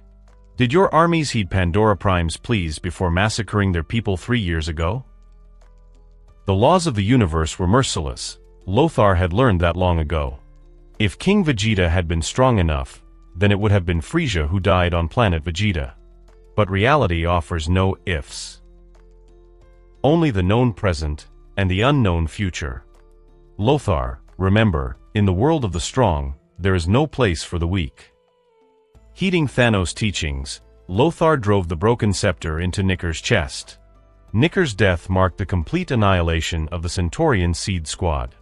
With their new king, the strongest combatant, now dead, the remaining warriors were no match for Lothar, not even if 3 of them combined forces. The atmosphere of despair mingled with the stench of blood, composing a tragic symphony in the heart of the primeval jungle. Silver combat boots, glinting coldly under the sunlight, stepped across the bodies of 50 Centaurians, halting before the escape ship's hatch. Rewrite the program. Understood, Prince Lothar. A beam of light projected from Lothar's wrist communicator, weaving the image of the robotic cat, Waz. With the aid of a small device Lothar inserted into the escape ship's control panel, began rewriting the ship's back-end protocols. The artificial intelligence Stever, which had previously conversed with Nicker, stood no chance against Waz's invasive techniques. In mere minutes, the system was completely purged. Program rewrite complete, Prince Lothar. Inventory the supplies. Perched on the control panel, Lothar tilted his chin upward, watching the data flicker across the holographic screen. The escape ship, designed to carry 50 people, stored an unexpected cache of supplies and data. The abundance of Centaurian civilization records was of little interest to Lothar. What mattered were the scarce survival provisions, barely enough to feed Thanos' Black Order. Standard procedure. Notify Ebony Maw and have our men handle the aftermath. Without hesitation, Lothar departed after claiming the spoils. Prince Lothar, aren't you curious about the Centaurian secret history? Waz's hologram flickered into view aboard the Vegeta, Lothar's personal warship. The AI helpfully reminded him that the Centaurians' ancient records might contain mentions of Planet Vegeta or the cosmic tyrant Frieza. Not necessary. Set course for home. Understood, Prince Lothar. The Vegeta, guided by Waz's navigation systems, began its return journey. Clad in a black combat suit, Lothar entered the training room to begin his daily regimen. With age, strength, and experience, the concept of the multiverse had finally settled in Lothar's mind. Neither Frieza nor Planet Vegeta belonged to this universe, a conclusion drawn from years of research. Thanos himself had confirmed the existence of other universes. Lothar speculated that his arrival in this universe stemmed from the simultaneous destruction of Planet Vegeta and Titan, creating a temporary rift between 2 realities. His mother had placed him in an escape pod, which had inadvertently crossed the rift, delivering him from one apocalypse to another. If he wished to avenge his mother, he would first need to open a passage between universes. Lothar was painfully self-aware. His arrival had been a cosmic accident, born from the immense energies of two planets' annihilation. Even at full power, Thanos' strength couldn't rival the core detonation of a single planet, let alone two. Augmenting his power through external means wouldn't suffice. Besides, Lothar had no idea what kind of enhancement device could grant him such a colossal leap in strength. He had even considered destroying two planets to replicate the phenomenon, but after careful calculations, he abandoned the idea. He was still too weak. His body couldn't withstand the cataclysmic forces unscathed. Training was his only path forward. Every spare moment, whether in transit or during missions, was dedicated to honing his power. Though the road to vengeance was long, each small improvement brought Lothar satisfaction. This was a war only he could fight. Without knowing the coordinates of his original universe, all he could do was strengthen himself. Sweat poured from Lothar's body as he strained against the crushing gravity of the training chamber. This method, once popular on Titan, had shaped Thanos' youth. Modified by Thanos himself, the gravity chamber now accommodated Lothar's Saiyan physiology. Prince Lothar, news from Lord Thanos. Waza's voice echoed through the chamber. Lothar opened the hatch, his steps shifting from sluggish to nimble in the span of a doorway. Father. Still glistening with sweat, Lothar approached the control console. A golden armored projection of Thanos awaited him. Training again, Lothar? Thanos turned, his gaze softening at the sight of his sweat-soaked son. Yes. Rest and recover. You're going to Chitauri Prime.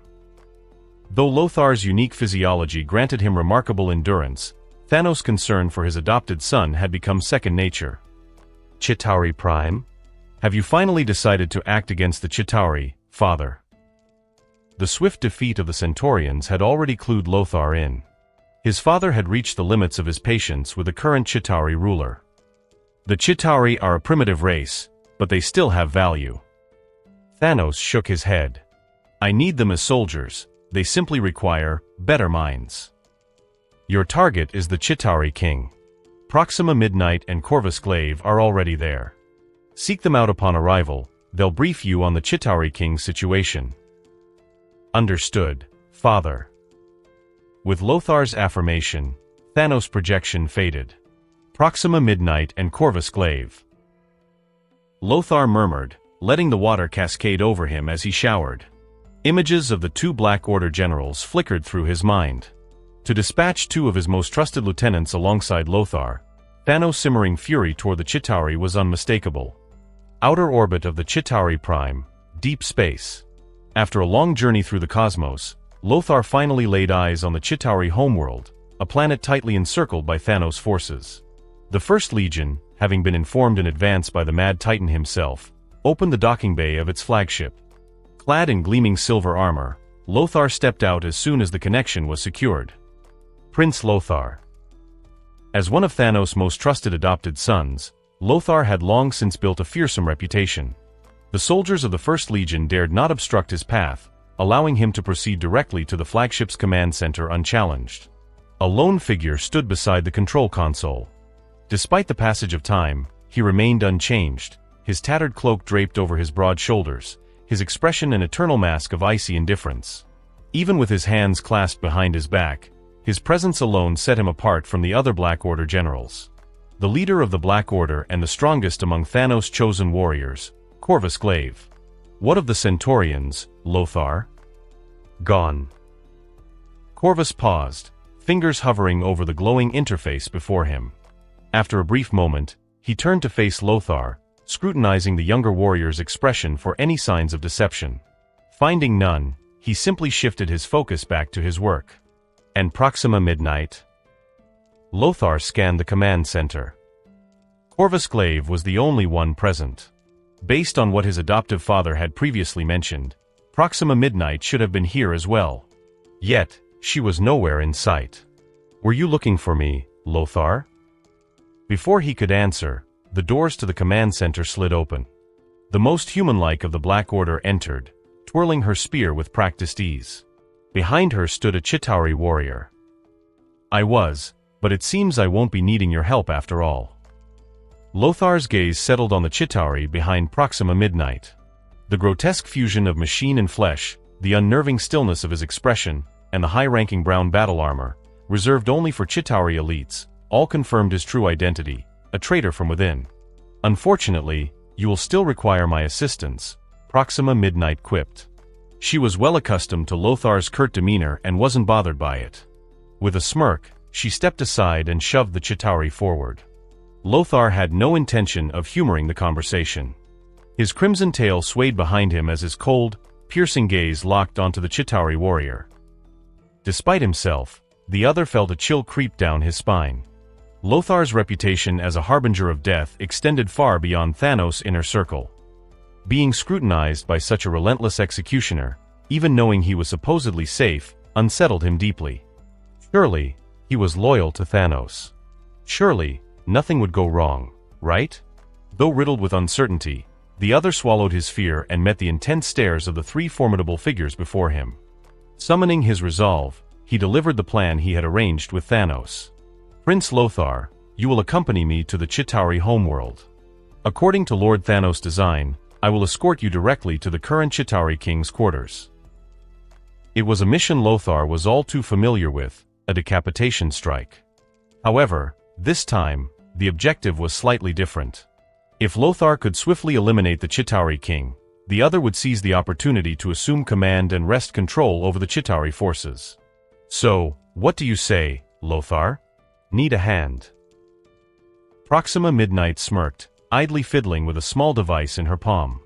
Just mind your own business. Unmoved by her teasing, Lothar's tail snapped forward, coiling tightly around the other before he could react. Without another word, he strode toward the docking bay. He really is getting worse at conversation, Proxima Midnight mused, watching as Lothar and the other disappeared down the corridor. The smirk faded from her lips as she turned to Corvus Glaive, who remained focused on his interface. What, did you expect him to chat with you? Have you forgotten what you did to him during his trials at age 7? Corvus scoffed, issuing the command for a full-scale assault. It was all part of the plan. While Lothar infiltrated the Chitauri capital, the First Legion, led by Corvus and Proxima Midnight, would apply external pressure, ensuring his mission proceeded unhindered. You nearly skewered him with a spear yourself.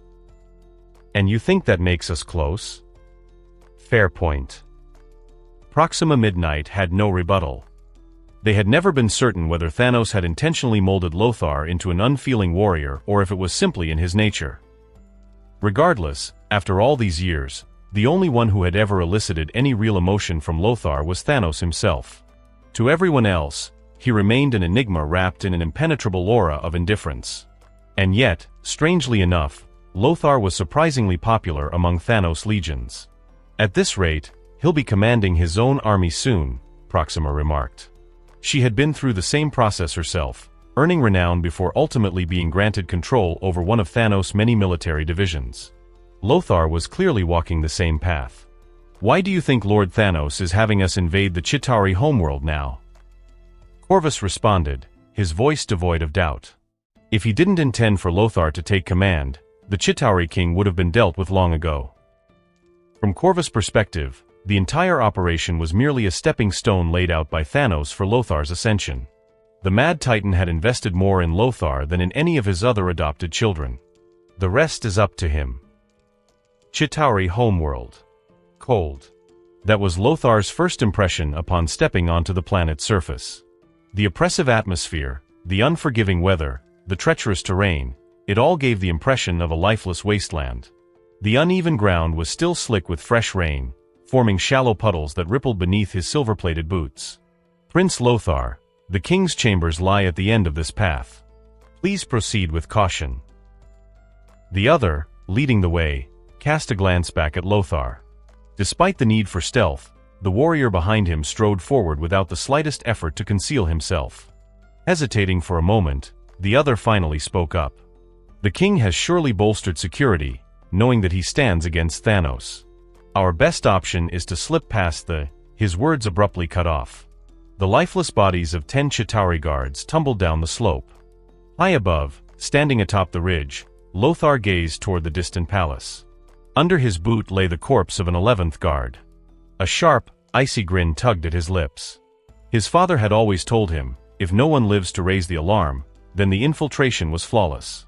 The other stood in stunned silence. As one of the few high-intelligence beings among the Chitauri, he had experienced countless battles, large and small. The concept of a decapitation strike was nothing new to him. But witnessing Lothar execute one in such a manner, this was a first. Most assassins moved with utmost caution, doing everything possible to avoid alerting their target. Yet, Lothar had no such reservations. He cut down every living being in sight, leaving a trail of corpses in his wake. The path leading to the palace was gradually dyed in blood.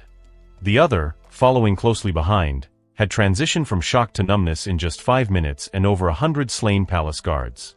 Lothar's brutal efficiency shattered the other's conventional understanding of what it meant to be an assassin. If no one lives to raise the alarm, then the infiltration was flawless. Suddenly, it made perfect sense. Truly, a disciple raised by Lord Thanos. His interpretation of stealth was nothing short of insightful. However, just as the royal palace came into view, the other stepped forward and blocked Lothar's path. Lothar's icy gaze sent an instinctive shiver down the other's spine, his body urging him to retreat. Summoning all his willpower, the other bowed deeply, speaking with utmost respect. "Prince Lothar, allow me to take the lead from here. The final stretch of this path is a restricted area," he explained. "I lack the authority to escort you through it unnoticed. However, as a high-ranking official, I do possess clearance to enter the palace and meet with the Chitauri king." Feeling the need to prove his worth, the other sought to demonstrate that he wasn't just idly following along. He wanted to leave a good impression on Lothar, the formidable warrior under Thanos' command. "Does it make a difference?" Lothar flexed his wrist, not sparing the other a single glance, his eyes locked on the palace ahead. The combat prowess of the Chitauri was, in his view, pitifully weak. Whether or not the other had clearance was irrelevant. Either way, he would simply bulldoze through. According to my knowledge, within the Chitauri king's palace, at least 3 highly powerful mechanical beasts lie dormant. If they are disturbed, the king will escape through a secret passage known only to him. To ensure success, it would be best if I led the way, the other reasoned, lowering his stance further. He knew his place well. "Then go on ahead," Lothar flicked his tail, sending the other stumbling forward. The sudden shift in balance nearly caused him to fall. "Please follow me, Prince Lothar." Steadying himself, the other suppressed any resentment and respectfully bowed before leading the way. As he had promised, Lothar encountered no further resistance upon entering the palace.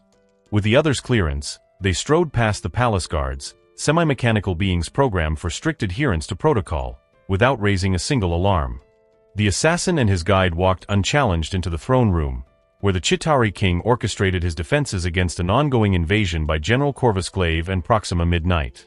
"My king," the other addressed the figure seated upon the throne, his eyes ablaze with unrestrained fervor and joy. The Chitauri king frowned. The longing in the other's gaze was unmistakable. There was no longer any attempt to conceal his hunger for the throne. If the Chitauri king failed to recognize the betrayal now, he no longer deserved his crown. "So this is him? The so-called king of the Chitauri?" A cold voice sounded from behind the other. Lothar, his face impassive, cast aside his black cloak, revealing gleaming silver armor that shimmered with a piercing chill. The sight of it caused the Chitauri king's expression to change drastically. "Lothar, son of Thanos? How is this possible? How did you?" His words faltered as his gaze locked onto the other, his once loyal subject. "Why? The other?" His voice was hoarse with disbelief. At this critical juncture, when he was forging a brighter future for the Chitauri, why had his most trusted subordinate turned against him? "You are old, my king. Lord Thanos' power is beyond our ability to resist, yet you foolishly insist on opposing him. So you've sided with Thanos? I do this for the survival of our people." With the plan reaching its final stage, the other no longer hid his intentions. He turned and knelt before Lothar, pledging his allegiance. The Chitauri king's face darkened. At his command, the mechanical palace began to dismantle itself.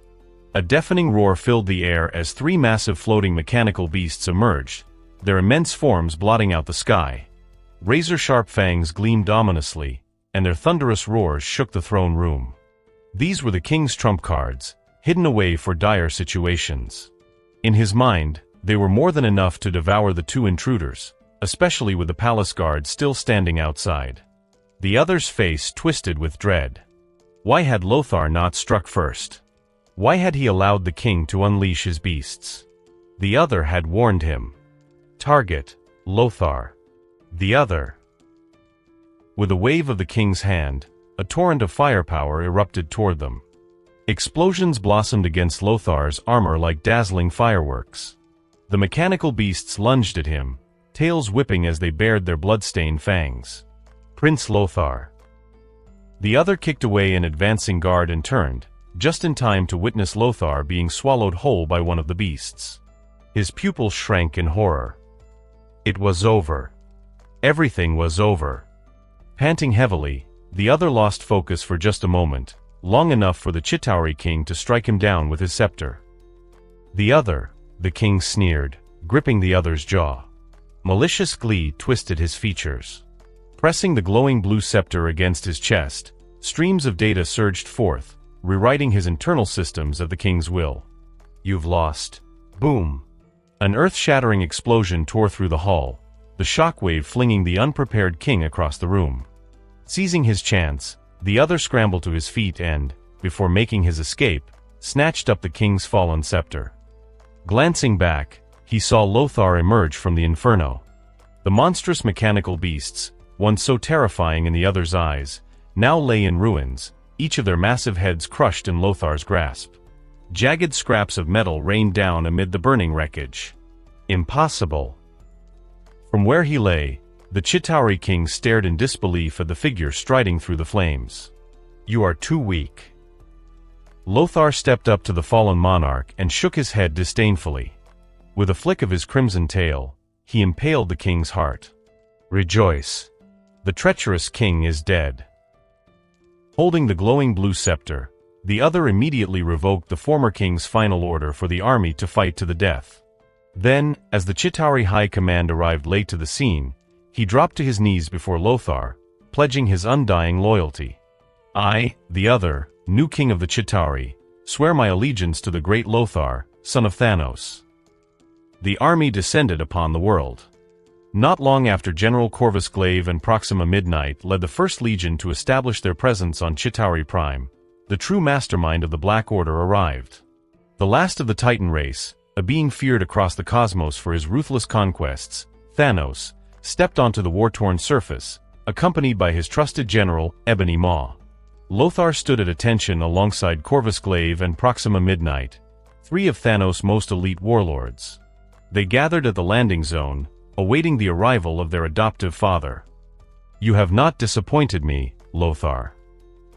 Clad in golden armor, Thanos strode down the ramp of his warship, his gaze sweeping over the ranks of Chitauri warriors kneeling in reverence. His expression bore no trace of doubt, only recognition of Lothar's accomplishments. And you too, he continued, turning toward Corvus Glaive and Proxima Midnight. Your coordination with Lothar was flawless. This is our duty, Corvus Glaive replied, lowering his head in deference.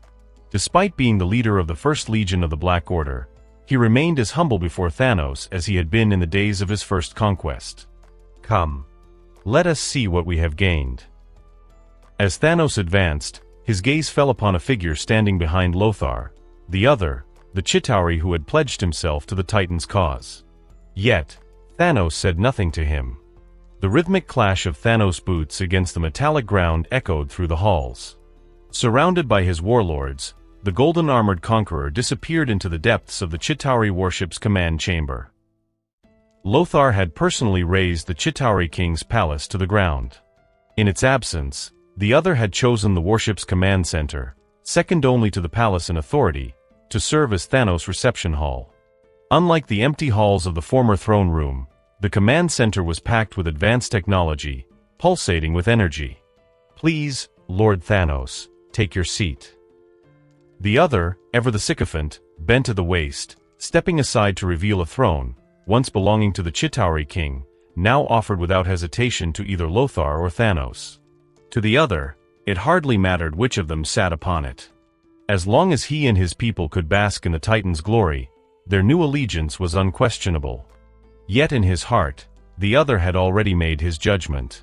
It would not be Thanos who sat upon the throne of the Chitauri, it would be Lothar. Thanos had his own empire, his own citadel. He would not remain on Chitauri Prime for long. But Lothar was different. He had operated alone ever since being granted the freedom to conduct missions independently.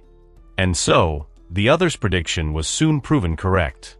Ascending the throne, the first decree from Thanos was to summon Lothar forward, placing him at his side. In the presence of the Black Order, Thanos declared that, from this day forward, the Chitauri Legion would fall under Lothar's command. With that single proclamation, Lothar, once a lone warrior, had suddenly become the most well-supplied warlord within the Black Order. The Chitauri might not have been the most formidable warriors, but their mindless obedience and sheer numbers made them a force feared by countless civilizations. The other could barely contain his excitement. His gamble had paid off spectacularly. Declaring his loyalty to Prince Lothar in front of the entire War Council had been a stroke of foresight. But Lothar himself, he did not share in the celebration. After the division of Chitauri Prime's resources was settled, the warlords and officers gradually dispersed. Corvus Glaive, Ebony Maw, and the rest exited the command center. Lothar, however, remained standing beside the throne, his cold gaze watching the others depart. "Something troubles you, Lothar?" Thanos did not miss the change in his son's demeanor. He knew Lothar well enough to recognize when his thoughts were elsewhere.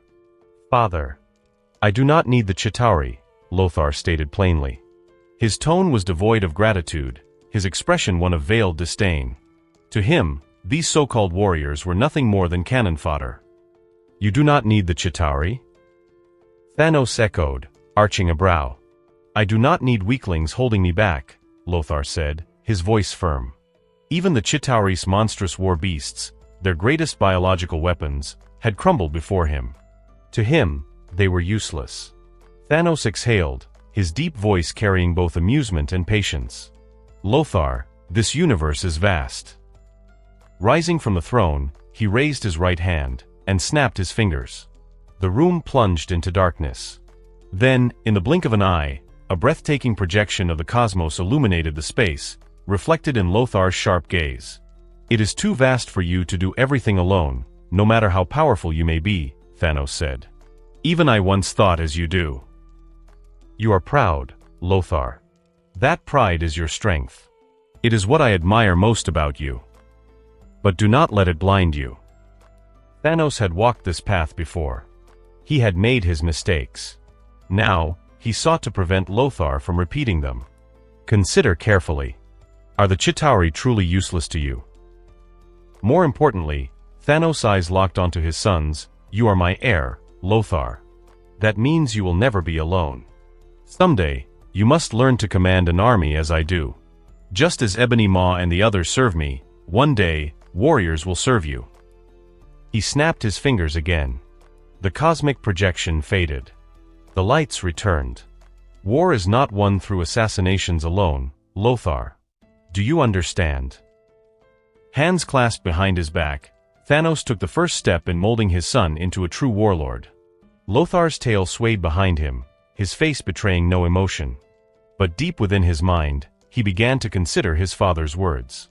What use could the Chitauri serve? How could he wield them? As mere cannon fodder? That was the first thought that surfaced. As Thanos had said, Lothar had always operated alone. If he was to evolve, his mindset needed to change. Assassination honed his personal strength. But commanding an army, that would allow him to fully absorb the lessons he had learned at his father's side. A synthesized voice suddenly interrupted his thoughts. "Prince Lothar, it is time for your immersion in the fountain of life." A blue holographic feline materialized from Lothar's wrist device, bowing slightly. Was has completed the necessary preparations based on the instructions. In the year 2233 of the cosmic calendar, Lothar, the youngest adopted son of Thanos, last survivor of the Titan race, and a commander of the Black Order, officially took control of Chitauri Prime with Thanos' approval. The current Chitauri king, the other, abandoned his royal dignity and willingly prostrated himself before Lothar, showering him with excessive flattery. Within 3 short days, tireless Chitauri soldiers erected a grand palace, and the resources dispatched by Thanos, far beyond anything the Chitauri had ever received, stirred them to the core. They had never known what it was like to enjoy basic resource provisions without constant warfare. For the first time, they understood the bittersweet truth of the saying, survival depends on power. The previous Chitauri king had fought relentlessly to develop and strengthen their race, not out of blind ambition, but because Chitauri Prime was impoverished, preventing their species from making significant progress. The planet's harsh climate, its abysmal geography, and its barren energy reserves had always weighed heavily on the former king. Yes, the Chitauri were cybernetic organisms, but that did not mean they could exist without resources. Even the Eternal Titans could not survive without sustenance, let alone the Chitauri, whose biological composition was far inferior. For the sake of survival, expansion, and resource acquisition, the previous king had led his people through an era of struggle. Yet, ultimately, his desperate attempt at progress led him to challenge the wrong opponent, Thanos. His failure was absolute, costing him not only his own life but also the fate of his entire race, which the other handed over to Thanos without hesitation. Prince Lothar, this is the final batch of supplies on the list, the other reported eagerly, directing Chitauri soldiers as they unloaded the cargo from the transport ships into the resource storage facility. Seeing Lothar appear at the entrance, the other immediately abandoned his checklist and hurried over. Unlike his usual battle-ready silver armor, Lothar wore a simple black training uniform, its fabric clinging to his sharply defined muscles. Beads of sweat trickled from his forehead, a clear indication that he had just come from an intense training session. Without a word, Lothar strode past the other, heading straight for the main transport vessel. Prince Lothar, silence. Lothar halted and cast a cold, piercing glance over his shoulder. The other's breath hitched, and whatever he had been about to say was forcibly swallowed. He had no doubt, if he spoke another word, the steel-like tail behind Lothar would pierce through his chest without hesitation. With the irritating buzzing silenced, Lothar resumed his stride, boarding the flagship of the transport fleet. The other, determined to remain in Lothar's good graces, quickly followed, barking orders for the surrounding Chitauri soldiers to clear out. None were to stand in Lothar's way. Lothar noticed all of this but showed no reaction. His expression remained as cold and unreadable as ever, a lesson he had learned from his adoptive father, Thanos. A true ruler must never reveal their emotions easily. A competent leader must not only grant their subordinates rewards but also instill fear. The balance of power lay in the dual forces of mercy and intimidation. How to master this balance? Thanos had not provided an answer, merely stating that Lothar would have to figure it out on his own. In Thanos' eyes, this was yet another form of training, one that would benefit Lothar in the long run. After all, even the warmongering daughter of Asgard had led an army to conquer worlds. As Thanos' most favored son, Lothar could not afford to lag behind. Though their domains rarely overlapped, Thanos took pride in his son, believing that Lothar was no less formidable than Hela herself. Prince Lothar, this? The other tilted his head, staring up at the massive device before him. It dominated his field of vision, a construct of unknown purpose. Despite his extensive knowledge, he had never encountered a weapon quite like this, something that appeared to be a cannon, yet not quite. After all, he had never seen a weapon capable of firing an artificial moon. The device emitted beams of energy that interwove in midair, forming a full, luminous moon. As its ethereal light bathed the transport ship, the other suddenly sensed an overwhelming surge of energy radiating from Lothar's body, an aura so intense that it sent chills down his spine. So, it's artificial after all. Feeling the storm of power surging through him, Lothar opened his eyes. His gaze remained locked on the artificial moon, struggling to suppress the primal, violent instincts that threatened to overwhelm him. 2 seconds later, having barely regained control, he reached out and deactivated the device. The artificial moonlight vanished instantly. It wasn't as effective as a true full moon, but it was still useful. Most importantly, it meant that from now on, Lothar could transform at will, free from external limitations. This was Thanos' gift to him, a celebration of Lothar's official rise to command. And it was very practical. Just a power amplification device, Lothar remarked flatly, his form returning to normal. The other was momentarily stunned, then overwhelmed with joy. Prince Lothar had actually responded to him. That meant he wasn't entirely insignificant in Lothar's eyes, not just some disposable pawn. "Congratulations, Prince Lothar," the other said, bowing deeply. Since he lacked the rank to earn Thanos' favor directly, he had fully committed himself to Lothar instead. His words were laced with genuine delight, for Lothar's strength could only bring him greater benefits. Yet, he had learned his lesson, not to chatter excessively. After his brief congratulations, he fell silent. "Have the device moved onto my warship," Lothar ordered. "Was, guide him." "Understood, Lord Lothar." A blue, rotund, feline-like figure materialized in a holographic projection before the other. The robotic cat's wide, innocent eyes and comically round body left the other momentarily baffled. "Lothar has such a childish side?" "Was," the other murmured, glancing down at the mechanical feline. His mind raced. If aligning himself with Lothar meant indirectly securing Thanos' favor, then currying favor with this peculiar machine, clearly important to Lothar, was also worth considering. After all, what exactly was this cat? The other, "Sir," was spoken in a polite yet neutral tone. "Do you have any questions?" "Help. Help. I don't want to die. I don't want to die." "You have no right to decide our fate." "None." 3 months later, in the vast expanse of the universe, within the Centauri cluster, lay the planet Kalma. For ages, this isolated world had known only peace and tranquility, until today. That peace was shattered by the arrival of the Chitauri army. The thunderous roar of artillery and the relentless assault of the fearless Chitauri soldiers overwhelmed Kalma's planetary defense systems. Under the other's orders, the Chitauri, devoid of the concept of retreat, waged an unrelenting war of attrition. Their sheer numbers alone were enough to sow fear into the hearts of the once proud and battle-hardened Kalmarians. "Silence. If you value your lives, stay quiet. Otherwise, not even half of you will survive." As the invading forces fully occupied Kalma, the other cast a ruthless gaze over the towering Kalmarians, each over 2 meters in height. A twisted, bloodthirsty grin spread across his lips. Some whispered curses under their breath, others wept silently, tears streaking their proud faces. Yet not a single one among them chose to surrender. They could lose the war, but they could never lose their pride. This belief was ingrained in the very bones of every Kalmarian, unshakable and eternal. "Who are you?" One of the elders of Kalma's High Council, his hatred buried deep within, stared at the invaders. These creatures, smaller than even the youngest Kalmarians, had arrived without warning, surrounding their planet with a massive fleet. They were completely baffled.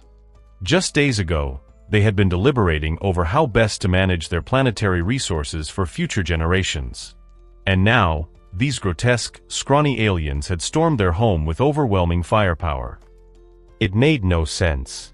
Were they facing some sort of legendary space pirates? If so, the situation had become even more troublesome. The elders exchanged glances, their eyes filled with resignation. They had no one to blame but themselves for being technologically inferior. Their weapons were no match for the enemy's advanced armaments. The sheer firepower disparity left them defenseless. Worse still, the Chitauri knew no fear, willing to detonate their own bodies in combat. It had been generations since Kalma had faced a war of such brutality. "We are the Chitauri, warriors of Chitauri Prime, loyal subjects of the great Titan's son, Lothar." At these words, the other leisurely stepped forward, his grotesque grin revealing rows of jagged teeth. He stopped before one of Kalma's high-ranking elders and continued, "Our mission is to save the planets of this universe. And you are the first we have chosen to be saved. Consider it an honor." "Ha, spit." Before the other could finish his sentence, a wad of spit landed squarely on his face. Instantly, his armor's automatic cleaning system activated, erasing the filth in moments. But nothing could erase the rage and humiliation burning within him. He, the Grand General of the Chitauri, had never suffered such an insult in his life. Do you see this coin? Heads, you live. Tails, you die. Just as he was about to rig the outcome with his abilities, the sky above rumbled, the unmistakable sound of a battleship descending. Looking up, the other saw Lothar's flagship approaching, its presence dominating the heavens. Without hesitation, he abandoned his petty game. In an instant, he dropped to one knee, bent forward, and placed his right hand over his left shoulder. His voice resounded with unwavering devotion. Great descendant of the Titan, ruler of Chitauri Prime, the revered son of the mighty Thanos, Lothar. This crowded planet shall be liberated by your hand. It shall be redeemed. A figure clad in silver armor descended from the flagship. With an air of utter detachment, Lothar stepped onto the grand plaza where the captured Kamarians were assembled. His cold gaze swept across them. Those who met his eyes felt an unbearable chill creeping into their souls. One by one, they lowered their heads, unable to withstand his stare, not even for a second. Are they under control? Completely secured, Prince Lothar, the other responded, rising to his feet. Thanks to the Chitauri's cybernetic hybrid physiology, the other could perceive the entire battlefield with a single thought. And from the reports he received, everything had gone precisely as planned. Begin. With a single wave of his hand, just as his father Thanos had once done, Lothar initiated the planetary redemption. Screams of fury and anguish.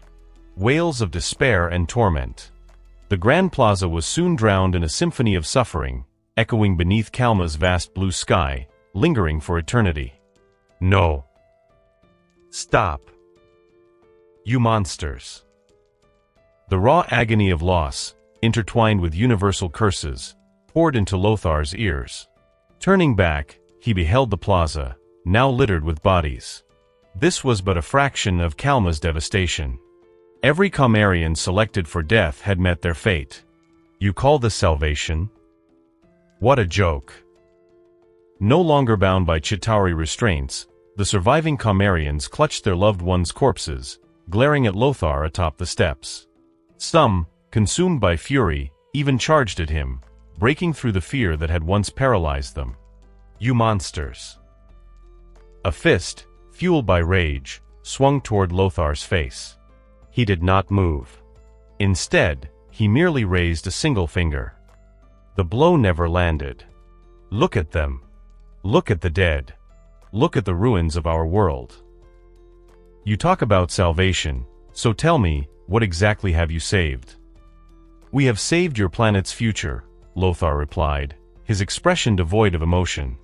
He had witnessed this many times before, back when he stood at his father's side. In the end, they would all accept their suffering, bury their past, and guide their world toward a new path. The future. What if the ones you killed were our future? Who do you think you are? Some kind of god? No. You are nothing but butchers. Self-righteous executioners. Our future belongs to us, not to the whims of tyrants like you. You will never, ever replace the laws of Urk. The enraged outcry was abruptly cut short. A crimson tail pierced through the Kalmarian's chest. Enough whining. The lifeless body was tossed down the steps. Lothar's icy stare silenced the rest. Without another word, he turned and left. He cared little for salvation. That was his father's ideal. He was merely ensuring its realization. After all, right now, Lothar could see no hope of realizing his own. Welcome back, Prince Lothar. As Lothar concluded his mission on planet Kalma and returned to the flagship, the voice of the artificial intelligence was echoed at the perfect moment. The report on planet Kalma is currently being generated. Please wait a moment. Report generation complete. Would you like to review it? No need. Send it directly to my father. Standing by the window, Lothar gazed down at the blood-soaked ruins of planet Kalma and issued the command. Transmitting data. Data transmission complete. Congratulations, Prince Lothar.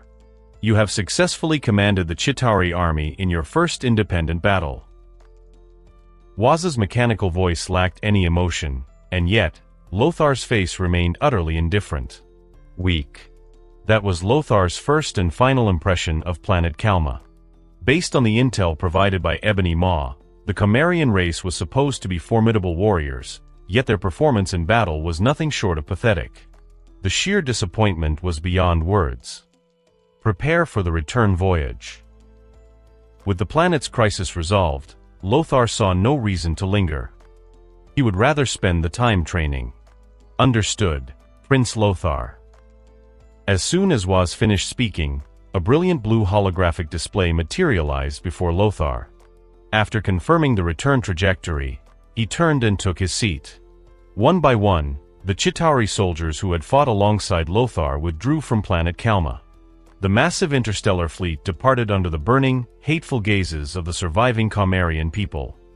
Prince Lothar, are we really just leaving like this? On the flagship, the other stood beside Lothar, his eyes lingering on the shrinking image of Planet Kalma. From his perspective, the planet's resources were running low, but there was still something left to take. Walking away now felt like a waste. Despite being absorbed into Thanos ranks and granted a stable supply of resources as part of the Black Order, the other still struggled to let go of his old instincts. He had spent too many years clawing for survival, and the idea of leaving anything valuable behind was almost painful. The Chitauri had lived in poverty for far too long.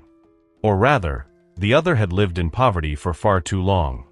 Are you questioning my decision? Lothar didn't even glance at him, his gaze fixed on the vast, glittering expanse of space outside the window. The transparent surface reflected his sharp, unreadable expression. Just that single, simple question sent a wave of terror through the other, making him lower his head instantly. And no. Absolutely not. I would never question you, Prince Lothar. His voice trembled slightly, and he kept his head bowed, not daring to meet Lothar's eyes. Internally, he cursed himself. Had 3 months of comfort made him complacent? Had he forgotten the very principles he had vowed to live by? Whatever Prince Lothar said was right. Whatever Prince Lothar did was correct. All actions should align with Prince Lothar's orders. It had only been 3 months, and yet... No. He must never let his guard down. The other mentally reprimanded himself. If he wanted his people to thrive under Thanos' rule, he had to tread carefully in his relationship with Lothar and his father. After all, boom. Before he could finish his thoughts, a violent tremor rocked the flagship, throwing the other off balance. He stumbled and collapsed to the ground. Waz. The vast fleet immediately entered alert mode, but Lothar remained motionless, standing firm as he calmly addressed the AI controlling the flagship. Prince Lothar, preliminary analysis indicates that the disturbance was caused by the residual shock wave from an exploding planet within the Hydra cluster. A blue holographic screen flickered before Lothar, displaying the energy impact report in sharp detail. Where are we now? Staring at the data, Lothar's tail instinctively coiled into a loop as he processed the information. We are currently positioned within the Hydra-Centaurus supercluster, a formation of the Centaurus and Hydra clusters, Prince Lothar. Recalculate the return trajectory. Avoid all areas affected by the explosion. Having dedicated years to preparing for his eventual revenge against Frieza, Lothar understood better than anyone just how devastating the shockwaves from a planet's destruction could be. Even the residual energy from a distant blast had damaged parts of the ship. If the fleet entered the explosion's direct path, the consequences would be catastrophic. Understood, Prince Lothar. Waz is recalculating the safest route.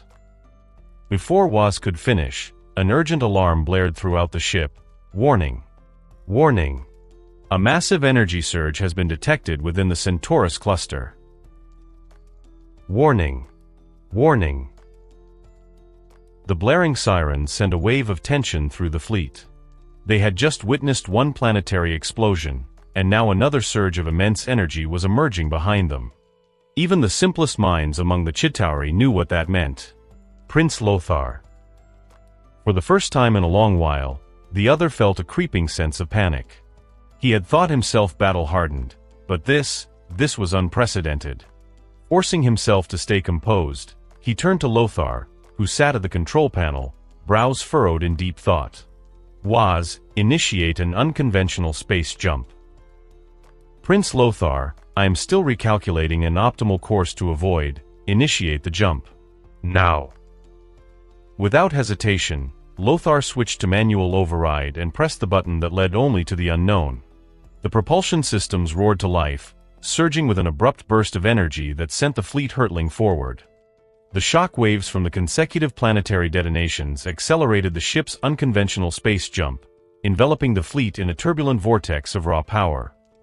Amidst the deafening storm of energy, Lothar and his fleet vanished from the Centaurus cluster, swallowed by the chaos of the cosmos. A resplendent galaxy. A battlefield drenched in blood. The victorious Asgardian army knelt in the midst of a corpse-littered plain, surrounding a lone woman clad in a sleek black battlesuit. She was their leader, the heir to the throne of Asgard, the daughter of Odin, Princess Hela. Once again, Hela had led them to victory. Though the cost had been steep, they believed it was worth it. They did not fear sacrifice. They did not fear death. The blood of heroes would pave the path to Asgard's dominion over the 9 realms. That was their unwavering belief. Brave warriors. Boom. A thunderous roar from the heavens interrupted Hela's words. A sudden surge of overwhelming energy sent the remaining Asgardian warriors into high alert. And then, before their eyes, an entire fleet of unfamiliar warships materialized in the sky. "We have safely exited the Centaurus cluster, Prince Lothar." Inside the massive warship, a number of Chitauri soldiers lay sprawled in various disoriented positions. The forced activation of a spatial jump had left those who hadn't secured themselves flailing helplessly through the brief but violent transition. Even the other was not exempt from the chaos. "Where are we now, Waz?" As the only Mun on the ship who had bothered to strap himself in, Lothar didn't spare a glance at his scattered subordinates. His expression remained cold as he directed Waz to provide their exact coordinates. "Waz is scanning the planetary material for analysis." "Waz is scanning the planet's location." "Waz is determining coordinates." On the Azure holographic display, streams of data flickered at high speed. However, before Waz could complete the analysis, the warship suddenly shuddered violently once more. "Waz, what's happening?" Lothar, switching the warship back to automated controls, braced himself by planting his tail against the floor to maintain balance, his voice icy and composed. "We are under attack, Prince Lothar." As Waz's emotionless voice echoed, the palm-sized screen in front of Lothar abruptly expanded into a massive display, spanning his entire field of vision.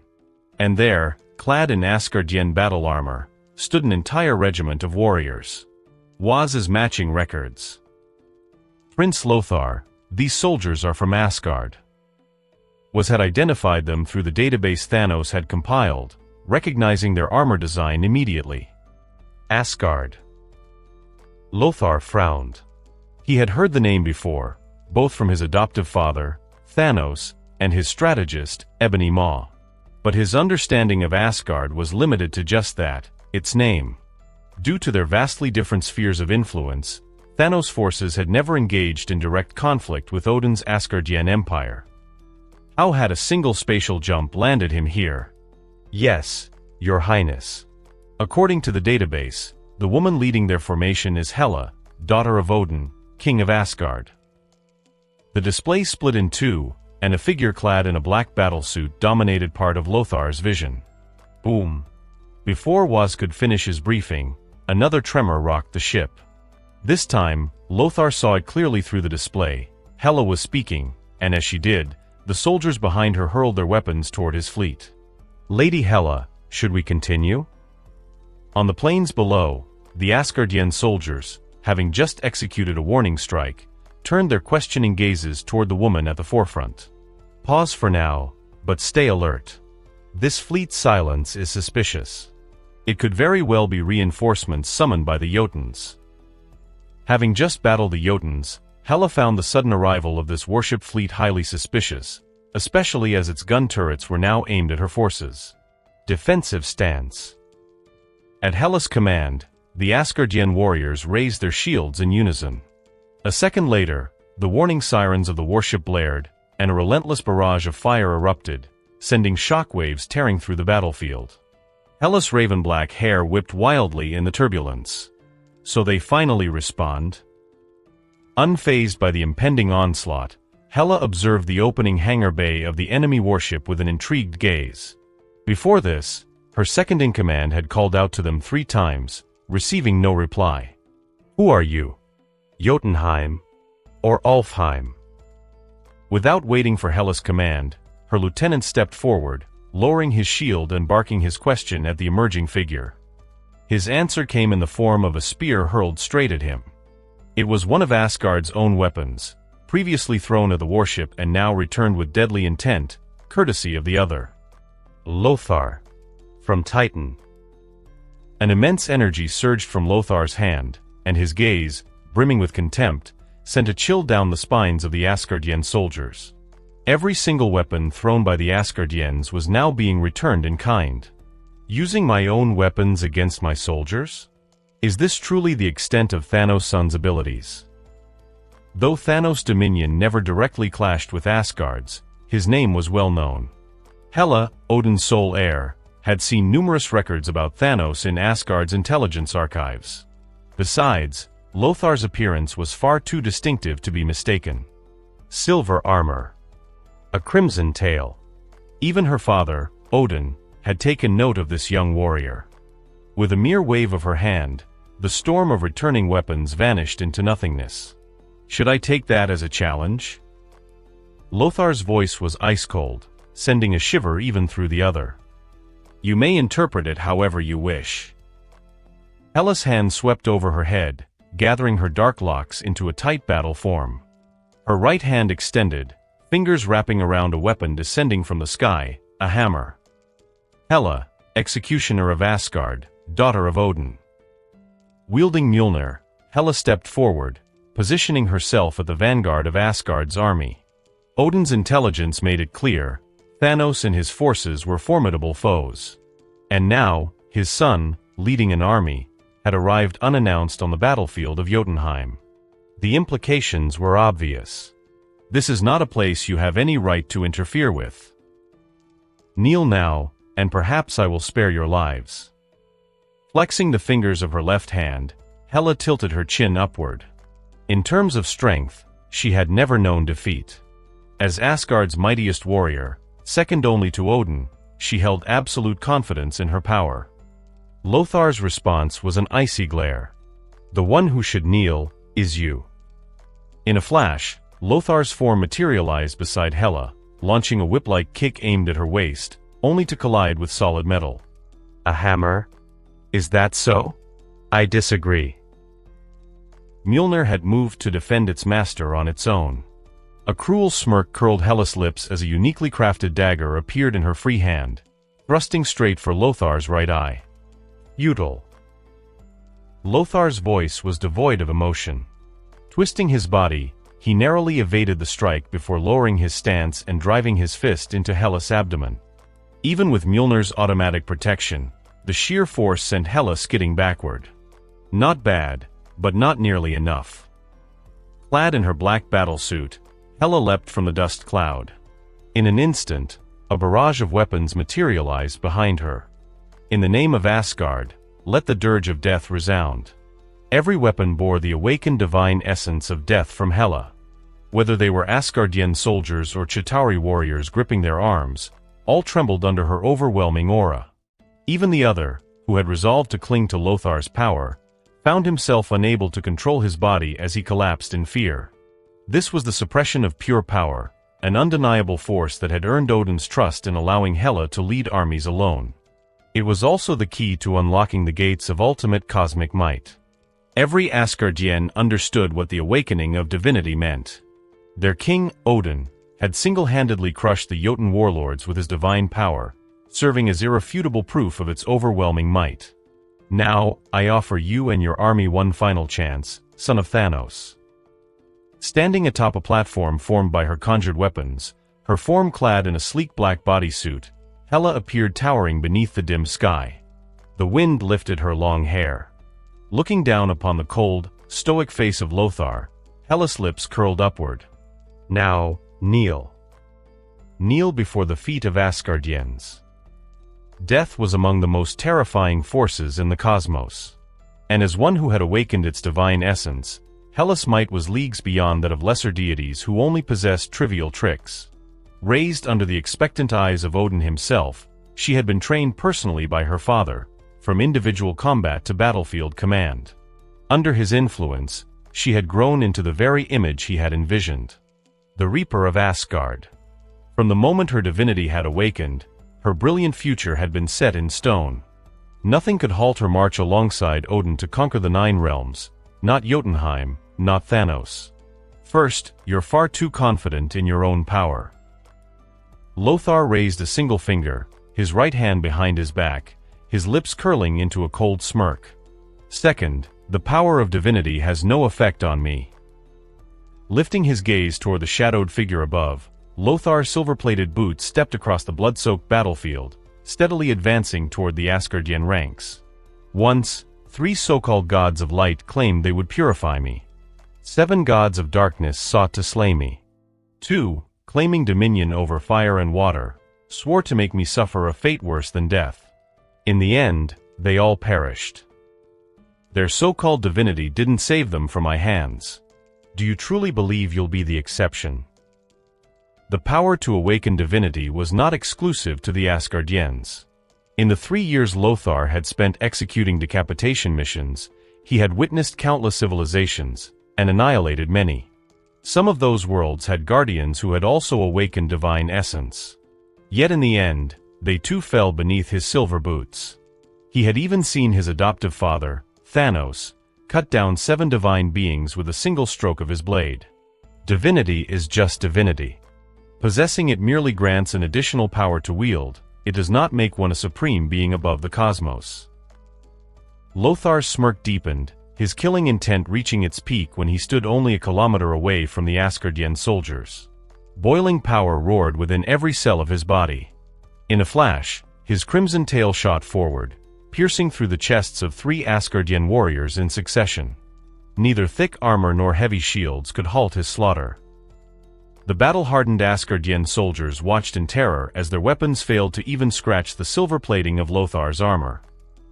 You don't seem to value your subordinates much. Pausing after his first wave of carnage, Lothar lifted his head to gaze at Hela. Her lack of reaction took him slightly by surprise. He had expected at least a flicker of anger from her. Instead, she acted as if she hadn't noticed at all. Behind her, an endless barrage of weapons imbued with the power of death rained down indiscriminately upon the Chitauri forces behind Lothar.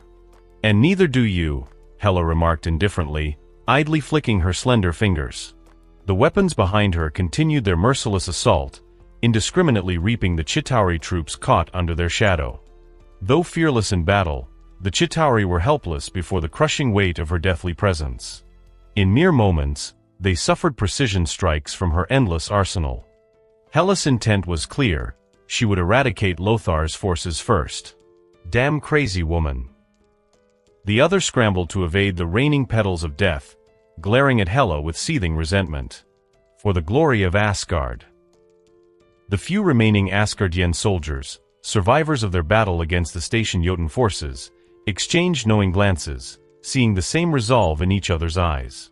They did not fear death, only dying in vain. Thanos' infamous name resounded throughout the cosmos. The last thing they would allow was his army setting foot upon the lands Asgard had claimed. To exchange their lives for the destruction of an entire army under Thanos? That was a bargain they deemed worthy. Only a throne forged in blood and fire could elevate Asgard to the pinnacle of the 9 realms.